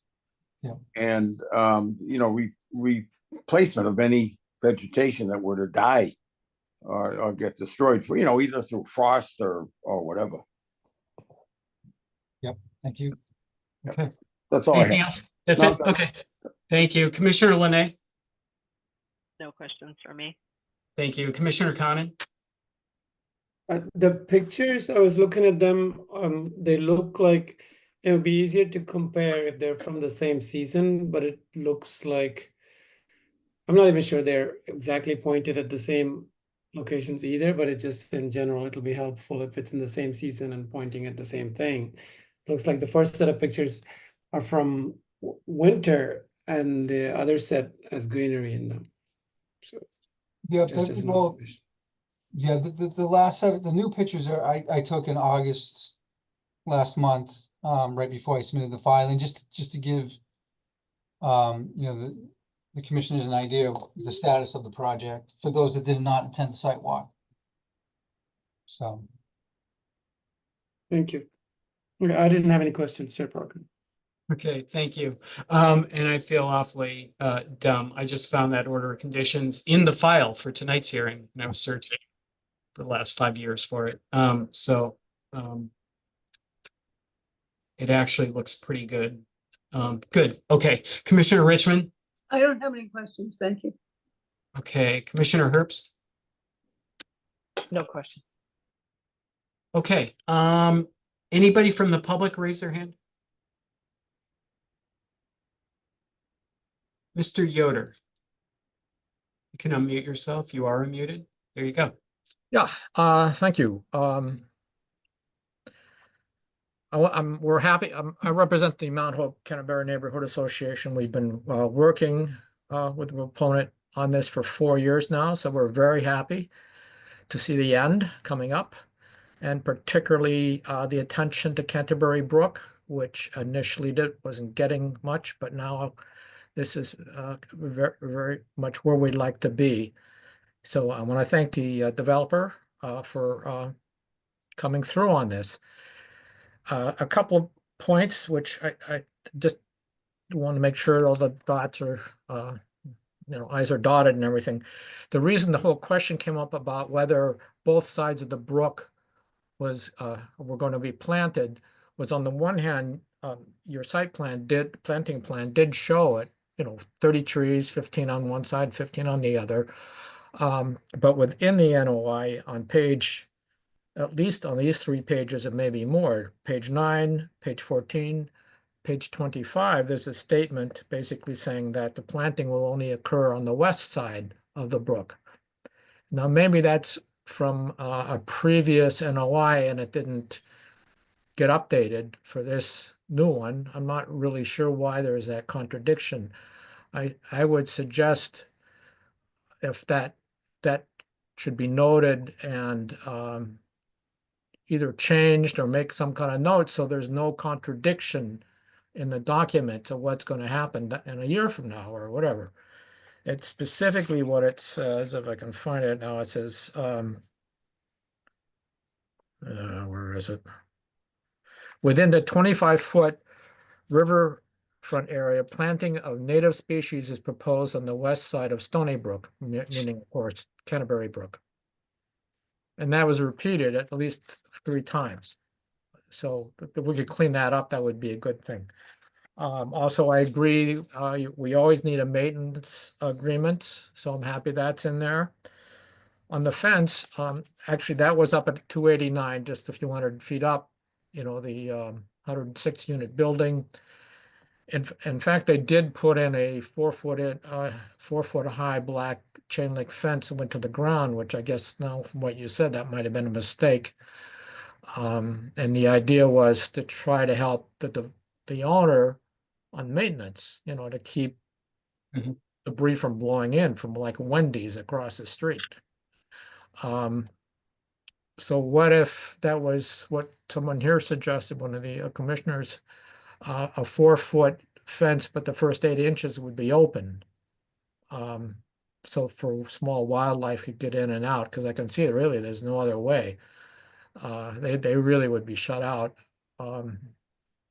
And maybe that's inadequate, I don't really know. And I suggest it for the convenience of the owner, because it may cut down on maintenance on at least trash collection. But it's up to you, Are you saying on the far, like along the frontage of Canterbury Street, or? Yeah, right next to the sidewalk. Oh, okay, yeah. And just go up to 289, which is north of you about 200 feet of this side. On the other side of Scrub-a-Dub, a little farther up. That's not the whole thing, and you'll see it. It's good if it starts at Walk Hill and comes down about 400 feet. Oh, yep, I see that. Yep. And I don't want to see anything higher because I want it so that our neighbors, when they're walking by, they can look down and see the brook, and not have to look through a fence. But for 4 feet, 4 feet's pretty good. So that's really about, I was just a little curious about, I don't believe we ever saw a full plan of the, whatever you call it, the catchment for the storm water underground. And I know there's some underground vessels where the water goes into and then it slowly trickles into the ground underneath it. And where did those actually end up being planted on your side? Okay, so we're proposing 30 concrete galleys, 4 by 4 by 4, and those are under the parking lot and on the closer to the Canterbury Street side. Okay. And they collect the roof water and they recharge into the ground. Goes right in. Okay, got it. I think that's all my questions. I'm just very happy to see this, see the end. Great, fantastic, thank you. Okay, and thank you for the information about the fence. And I do remember now we did talk about, as Elena was saying, the 8-inch clearance So I'm curious where we left that for that project. But as far as the conditions that we have here, the original order of conditions, condition 74 is the one that I was talking about, and Commissioner Sullivan, I think you were asking about as well, which is if there's any sales or if there's any leases, there's notice language in here in condition 74 about the property that you're acquiring. Leasing is subject to the WPA and the local ordinance and warns people that, about herbicides and dumping or filling in of wetlands or any construction or structures within the wetlands areas. So I think we're in good shape there, and it's got all the other herbicide or provisions in here that we have. There's 3, 4, or 5 of them. So we'll take a good look at this before we issue the new order of conditions. So any hands raised from the public? Not seeing any other others? Yeah. raised, and I am not seeing anything in the inbox either. Okay, so Anthony, again, you don't have a assigned DEP number, so I would definitely call them and see what's going on with that. So we'll have to continue this. So I would entertain a motion to continue the hearing. So moved. Thank you. Second, someone? Second. Thank you. Second. Commissioner Sullivan? Aye. Commissioner Linay? Aye. Commissioner Conan? Aye. Commissioner Richmond? Aye. Commissioner Herbst? Aye. And I vote aye. So that carries 6-0. Okay, thank you, Anthony. We'll see you in a few weeks, hopefully. Thank you. Good night. Next item on the agenda is a request for a determination of applicability from Tree Eastie for the proposed planting of shade trees along the parking lot and pathways at Constitution Beach on Barnes Avenue in East Boston. Who's here on behalf of the proponent? I am. Good Chair evening. Parker, excuse me, sorry to interrupt. I'm going to recuse myself from this just because of the relationship that Parks has with Tree Eastie. Okay. And hi, hello, commissioners. Thank you for making time on your busy agenda this evening. Tree Eastie, applicant for this project, is partnering with DCR to plant 26 native canopy trees at Constitution Beach State Park. I am Jenna Johnson, DCR project manager, and I'm here with Liz Gorda, DCR permit coordinator. Bill Masterson of Tree Eastie is not able to be here tonight. So Liz and I will represent this project for both organizations. As many of you know, Tree Eastie is an amazing local nonprofit founded in 2019 to address the need for urban tree canopy in East Boston. In the past few years, Jenna, I'm sorry, could I just break in for 1 second? Sure. Commissioner Conan, is this your organization that you chair or affiliated with? No, it's not. It's not. Okay. Sorry, I just got confused by the name there. It might be copyright infringement or something. Okay. Okay, thank you. Okay, Jenna, go ahead. Could we start the slides? I am so sorry. Dee is usually our wonderful slide coordinator, and I am filling in for her because of technical difficulties. So sorry about that. Yes. No, not at all. Not at all. I'm sorry I didn't notice. So as I was saying, in the past 4 years, Tree Eastie has planted over 356 trees. The tree planting aligns with the goals of DCR's Climate Action Initiative, Project Shade. The RDA application submitted to you by Tree Eastie was reviewed and approved by DCR's Green Docket, and so it has our full support. Next slide, please. The project site is just north of the Pranzo Skating Rink in 2 park lawn areas. The plan enlargement on the right shows area 4 to the northwest between the parking lot and the East Boston Greenway, and area 5 to the southeast between the parking lot and the beachfront walkway. Next slide, please. The FEMA National Flood Hazard Layer indicates the project area is not in the land subject to coastal storm flowage resource area. Area 5 to the southeast is within the coastal beach 100-foot buffer but the project area is currently previously disturbed lawn. This project will not interfere with the coastal beach's ability to prevent storm damage, control flooding, or protect wildlife habitat, excuse me. The proposed project aims to enhance wildlife habitat with the planting of the native trees.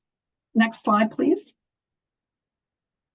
As mentioned, the plant schedule includes 6 species of 2-inch caliper native trees. Next slide, please. Planting methods and maintenance are important to the viability of the trees. So planting sites have been marked, and DigSafe has been notified to mark any underground utilities.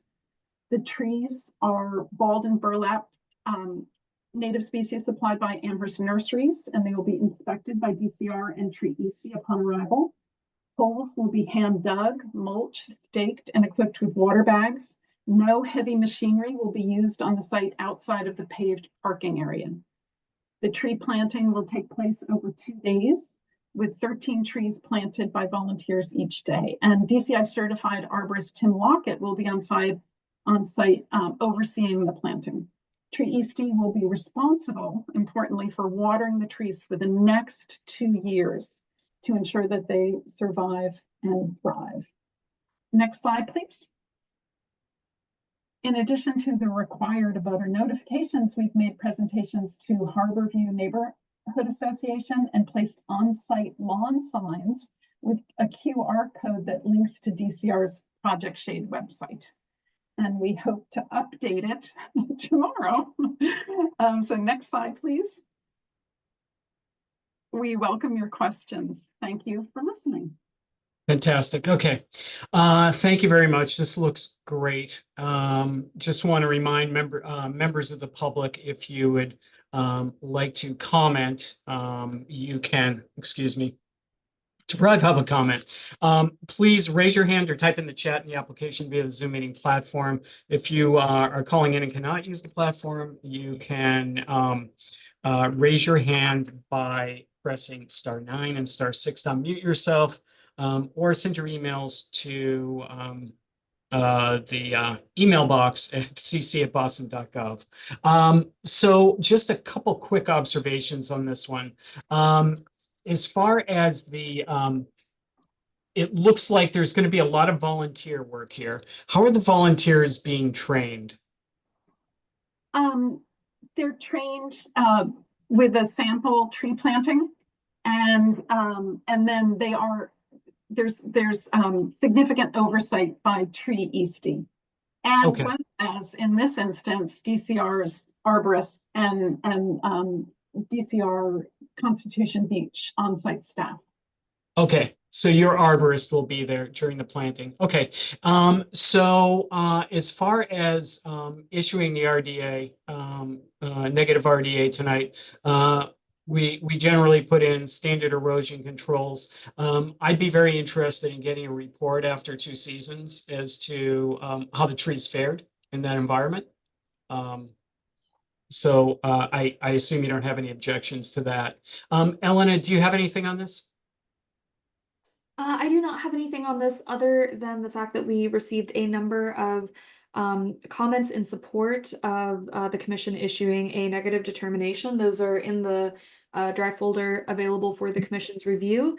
And let's see, and then additionally, apologies, the other note that we had is that we also commend just the long-term maintenance plan and the commitment that comes with the tree planting. We especially appreciate the maintenance plan that is already being included in this filing, and that the use of trained arborists in conjunction with trained volunteers to ensure the longevity of the project is really something that is exciting to see, especially in East Boston. So we just wanted to note that.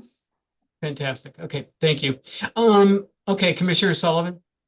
Yeah, at the end of the day, who owns these trees? DCR owns the trees. Okay. Did DCR coordinate with water and sewer to make sure you don't put trees on top of existing sewer and water lines that run through that area? It is being verified by DigSafe.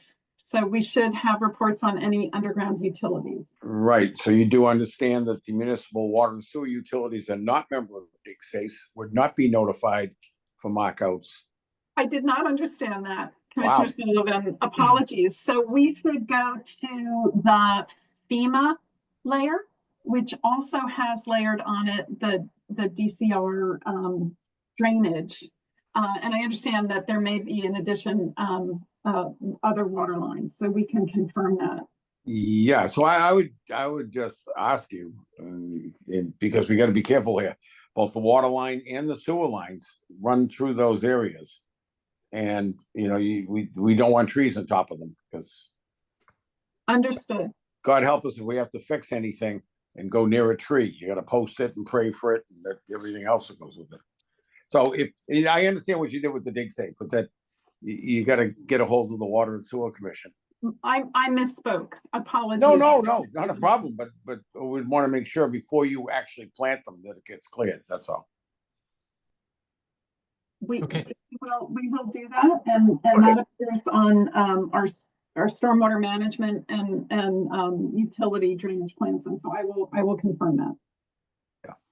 Okay, thank you. Commissioner Linay? Oh, Chair Parker, Commissioner Linay recused herself. Okay, Commissioner Conan? Thank you, Chair Parker. Will the trees be salt, water tolerant? The species were chosen because they will be viable in this very exposed location, and they do have some saltwater tolerance. We did note that silver maple oaks are really thriving out on the site. So we are hopeful for these. The other criteria for species was to add some diversity because there are a preponderance of oaks and maples out there right now. And I mean, it would also be, I guess they're all going to be very close to the coast, it seems like. And I was just trying to look at the map here. There are some slides even after the thank you slide. And it looks like they're going to be pretty close. And so what I'm leading up to is it could also get pretty windy, right? Are they wind tolerant? Yes, some way? they're chosen because they are they should be very viable next to the ocean. And I appreciate that 2-year maintenance plan. I think, you know, we've seen trees die during no rain years like this one. So I appreciate that 2-year maintenance. It says the DCR confident that the 2 years maintenance will be sufficient. Agreed. No, it's Tree Eastie is a great program, and we're really happy to have this partnership with them. I was asking if the 2 years are sufficient. Oh, is it sufficient? You know, that's Commissioner Conan, that's a great question. I think that it depends on drought conditions in any given year. And, you know, certainly we'll have to monitor. I understand from Chair Parker that there may be a condition to report back to you on the tree's condition after 2 years, and it may require additional watering. DCR does have a landscape maintenance contract that includes a unit price for watering trees. Of course, it's very difficult because we have so many trees. So in times of drought, Commonwealth-wide, it's very difficult to water all of them. Well, which is why it's good to have partnership with community organizations, right? Exactly. So that's great. Well, very exciting. I can't wait to see these trees. Thank you. Thanks. Thank you, Commissioner Richmond. Yeah,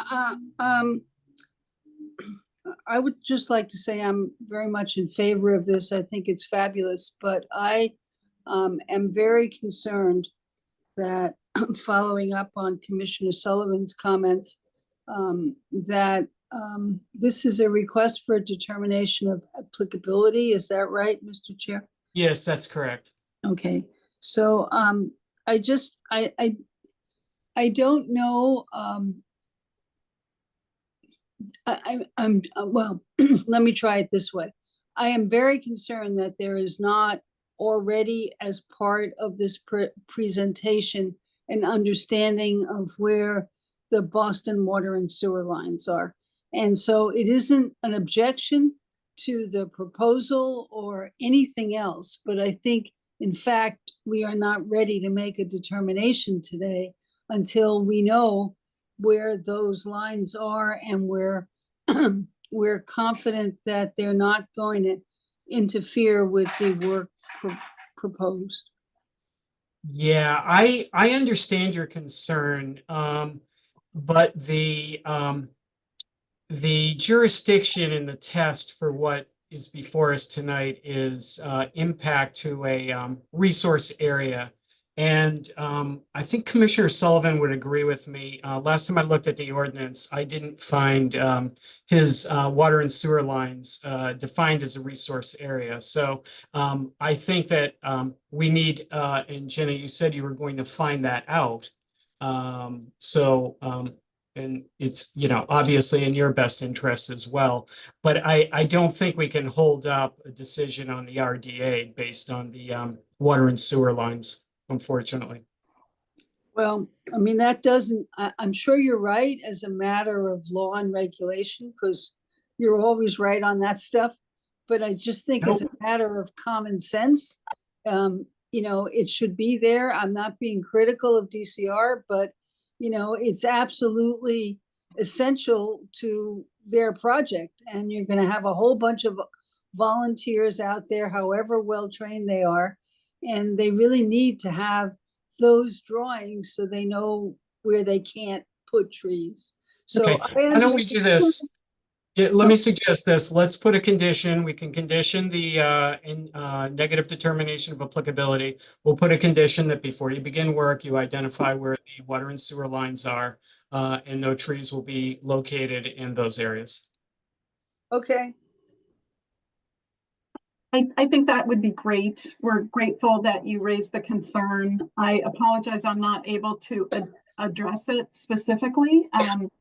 We did check the drainage lines, and I believe that Tom Valton, our stormwater director, who does know where these utilities are located, would have flagged this for it, but I don't want to say with absolute certainty. So I think the condition is a great approach, and I appreciate your concerns. Gina, Bus Water Sewer works with Tom all the time. He can call me directly and we can work this out really quick. It won't be a big deal. And by the way, Chair, I just want to let you know a working sewer line is one hell of a resource, because if it ain't working, find out. But it's not in our ordinance. It's not in the WPA. And I'll stand by that all night long. Okay, thank you. Commissioner Herbst. Sounds like a really great project, and I'm confident that with the condition, this can all be worked out and go forward. Thanks. Great, thank you. Okay, I see two hands raised. Fire Tablet is first. If you want to unmute yourself and identify yourself, that would be great. Yes, my name is Skip Marcella, and I'm a resident here in East Boston, and I wholeheartedly support this project. And I think when DCR came to the Neighborhood Association, knowing that the trees that have been damaged over the years on the beach, some of those will be replaced and providing shade in the years to come, hopefully. So we're looking forward to that, as well as the other areas in the beach where we will get some additional shade. So, and I think a testament to Bill Masterson with Tree Eastie, seeing the trees and increasing the tree canopy here in East Boston, where he's done a tremendous job with his crew. I have no doubt that these trees will far exceed, I think, the maintenance that they need, knowing Bill going out with his water truck and the volunteers that he has and the plantings that he's done. So I'm feeling confident that even with your concerns about whether 2 years is enough, Commissioner, I'm sure that Bill would add in whatever is necessary to maintain the health and benefit and welfare of those trees. So thank you very much. Okay, thank you, Skip. Okay, Cindy at Friends of Belle Isle Marsh. And if you could do me a favor, could you just give us your last name as well for the record? Yeah, I'm sorry. It's Cindy Baxter, and I'll make sure I add it. Yep. So I'm speaking on behalf of being a volunteer for Tree Eastie, which I have done since inception when Bill started it back in when it was an idea in 2018 and came to fruition in 2019. There is a very rigorous program in terms of how volunteers are trained. It is done in coordination with the arborist of the city of Boston. The 2-year horizon is a standard with that is used. And the reason I mention all of this is because Bill Masterson is not just passionate about trees, but he's passionate about doing it right. The concern that was raised about dig safe is a really great concern. There has been one time that I remember a long time ago at inception that we did run into a pipe. Having you as commissioners give us that extra coverage so that everything is handled down to a gnat's eyelash is really critical. And as somebody who lives by in the neighborhood, boy, do we need shade trees. We do follow, or Tree Eastie follows a rigorous schedule of plantings that are trees that work and thrive in the area. So I just wanted to give some background from a lot of in-depth experience as a volunteer, having gone through 2 or 3 pickaxes, because that's what we use. That we really, Bill Masterson does his homework and makes sure that they're sustainable. Thank you. Okay, great. Thank you. Okay, so with that, I'd entertain a motion to issue a negative determination of applicability with the standard erosion control conditions, and also the condition that there's be a report after 2 years submitted to staff, letting them know the status of the health of the trees that were planted, and also before work begins that utilities would be identified and avoided. So moved. We have a second. Second. Commissioner Sullivan. Aye. Commissioner Conan. Aye. Commissioner Richmond. Aye. Commissioner Herbst. Aye. And I vote aye, so that carries 5-0. Okay, thank you and good luck. Thank you so much. Appreciate your support. Okay. Next item on the agenda is a request for an extension to the original order conditions issued for DEP file number 00617994 from CCR West Roxbury Apartments LLC for the proposed demolition of commercial buildings and construction of a residential building with an associated stormwater infrastructure and parking located at 189 and 197 Gardner Street in West Roxbury. Resource areas are 100-foot buffered and bordering vegetated wetland, riverfront area, and waterfront area. I will need to recuse myself from this project as I have done work for the proponent here. So I would entertain a motion to appoint Commissioner Herbst as the chair for this hearing. So moved. We have a second. Second. Thank you. Commissioner Sullivan. Aye. Commissioner Linay. Aye. Commissioner Conan. Aye. Commissioner Richmond. Aye. Commissioner Herbst. Aye. And I vote aye. That carries 6-0. Thank you. Okay. So we have an extension for 189, 197 Gardner Street. Elena, maybe I'll ask you first what you have on this. Absolutely, yeah. So we did not have anything to note in particular. We were able to conduct a site visit. Things that were included in the filing, but just to flag are that it's the first extension request for the project and that they're requesting a 2-year extension. And based on everything that we had seen from the filing and from the site visit, we would recommend that the commission issue the extension, but that's probably getting ahead. Okay. No, that's helpful. And is there somebody here from the applicant who would like to speak to this? Sure. My name's Emily Anderson from Bowler. Here with me is John Rappaport from the owner, Divco West. We have just a couple of slides on the project itself. Commission approved the plans 3 years ago in 2021. The wetland impacted by the site is a small intermittent stream with associated wetland area at the back of the site. It's actually somewhat unique in that the wetland is actually higher than our site. We're going down the driveway around to the back of the building to park underneath the building.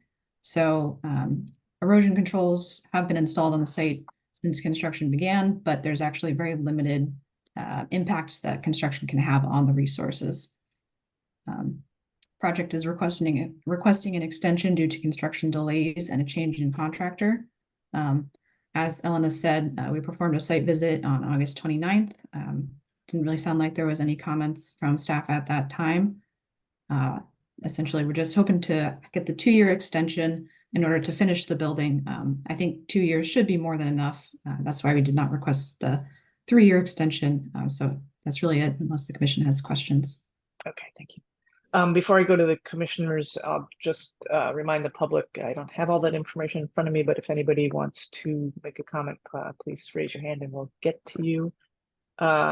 Commissioner Sullivan? Yeah, why wouldn't we just go for a 3-year? Why would we do 2? I think a lot of times people ask for 1 or 2, and we just say, no, take 3. That's just staff. I'm just asking you. And Emily, I told you this would be late tonight. Yes, you did. We're fine with 3 if it's just the default the commission offers, but we don't need the full 3. So whatever you're comfortable with. I think that is what we have in fact been doing in our recent history. That's all I had. Yep. Okay. Commissioner Linay? No questions. Commissioner Conan? I'm not sure I've understood why the extension request. Sure. Construction just has seen some delays since the project originally broke ground. I think in mid-2022, the original contractor was not really able to keep on schedule.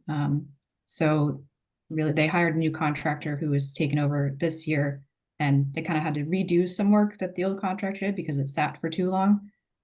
So things were, deteriorating in a way that was not amenable to the finished building. So John, I don't know if you want to jump in with anything there, but it's they anticipate now to be able to finish on schedule, but there was just some delays with the construction.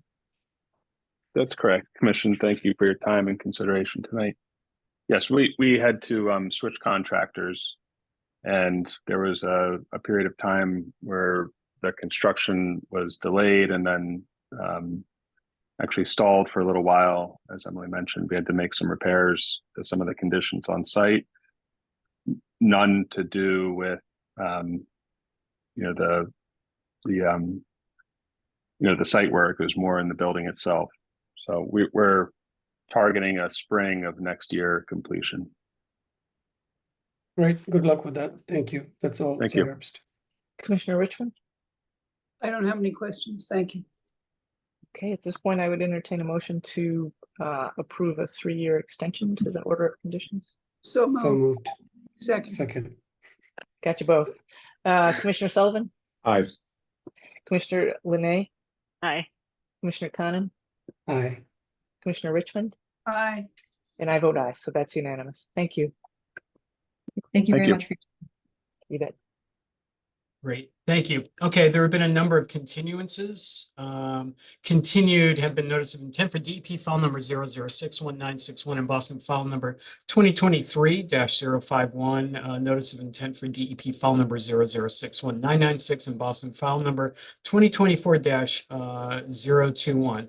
We'll now begin our regular meeting. First item on the agenda, and I'll say this for maybe the 40th time, request for a certificate of compliance for DEP file number 0061774 in Boston file number 2021-012 for the demolition of a residential building, construction of a new multifamily residential building located at 839 Saratoga Street in East Boston. Resource area is land subject to coastal storm flowage. Elena. We have Any nothing. we have no updates for this project. We would recommend that the commission holds off on voting. Okay, thank you. Smart idea. Okay, back to you for administrative updates. We do not have any administrative updates at this time. Fantastic. Last item on the agenda, acceptance of meeting minutes. I looked over August 7th. I did not look over the 21st or September 4th. Commissioner Herbst, were you able to review July 24th, see for accuracy? No, I'm sorry. Oh, that's okay. No problem. Okay, so with that, I would entertain a motion to accept the meeting minutes from August 7th, 2024. Wait. What did I review today, Elena? September 4th or August 7th? I believe it was August 7th. Right, it was 29 pages. That was August 7th. Yes, Commissioner Herbst was present and she missed the last two. So I will say that again. Entertain a motion to accept the meeting minutes from August 7th, 2024. So moved. Do we have a second? Second. Okay, Commissioner Sullivan, Aye. Commissioner Linay, Aye. Commissioner Conan, Aye. Commissioner Richmond, Aye. Commissioner Herbst, Aye. and I vote aye. That carries 6-0. Okay, can we please adjourn? Wait a minute, I have a question. Okay? If I'm it's about sorry. breakfast, I don't want to hear it. No, but I thought when I looked at the agenda for tonight, that there was a presentation indicated. That was incorrect. I didn't see one. Elena? There shouldn't have been one, but I will go back and check. Okay, but there is none, so that's my question. Thank you. There is none. There is none. We can all go home and put our heads down on a pillow. Thank Okay. Good night, everybody. Thank you, everyone. Good night. Thank you. Night. Okay. Night. Oh.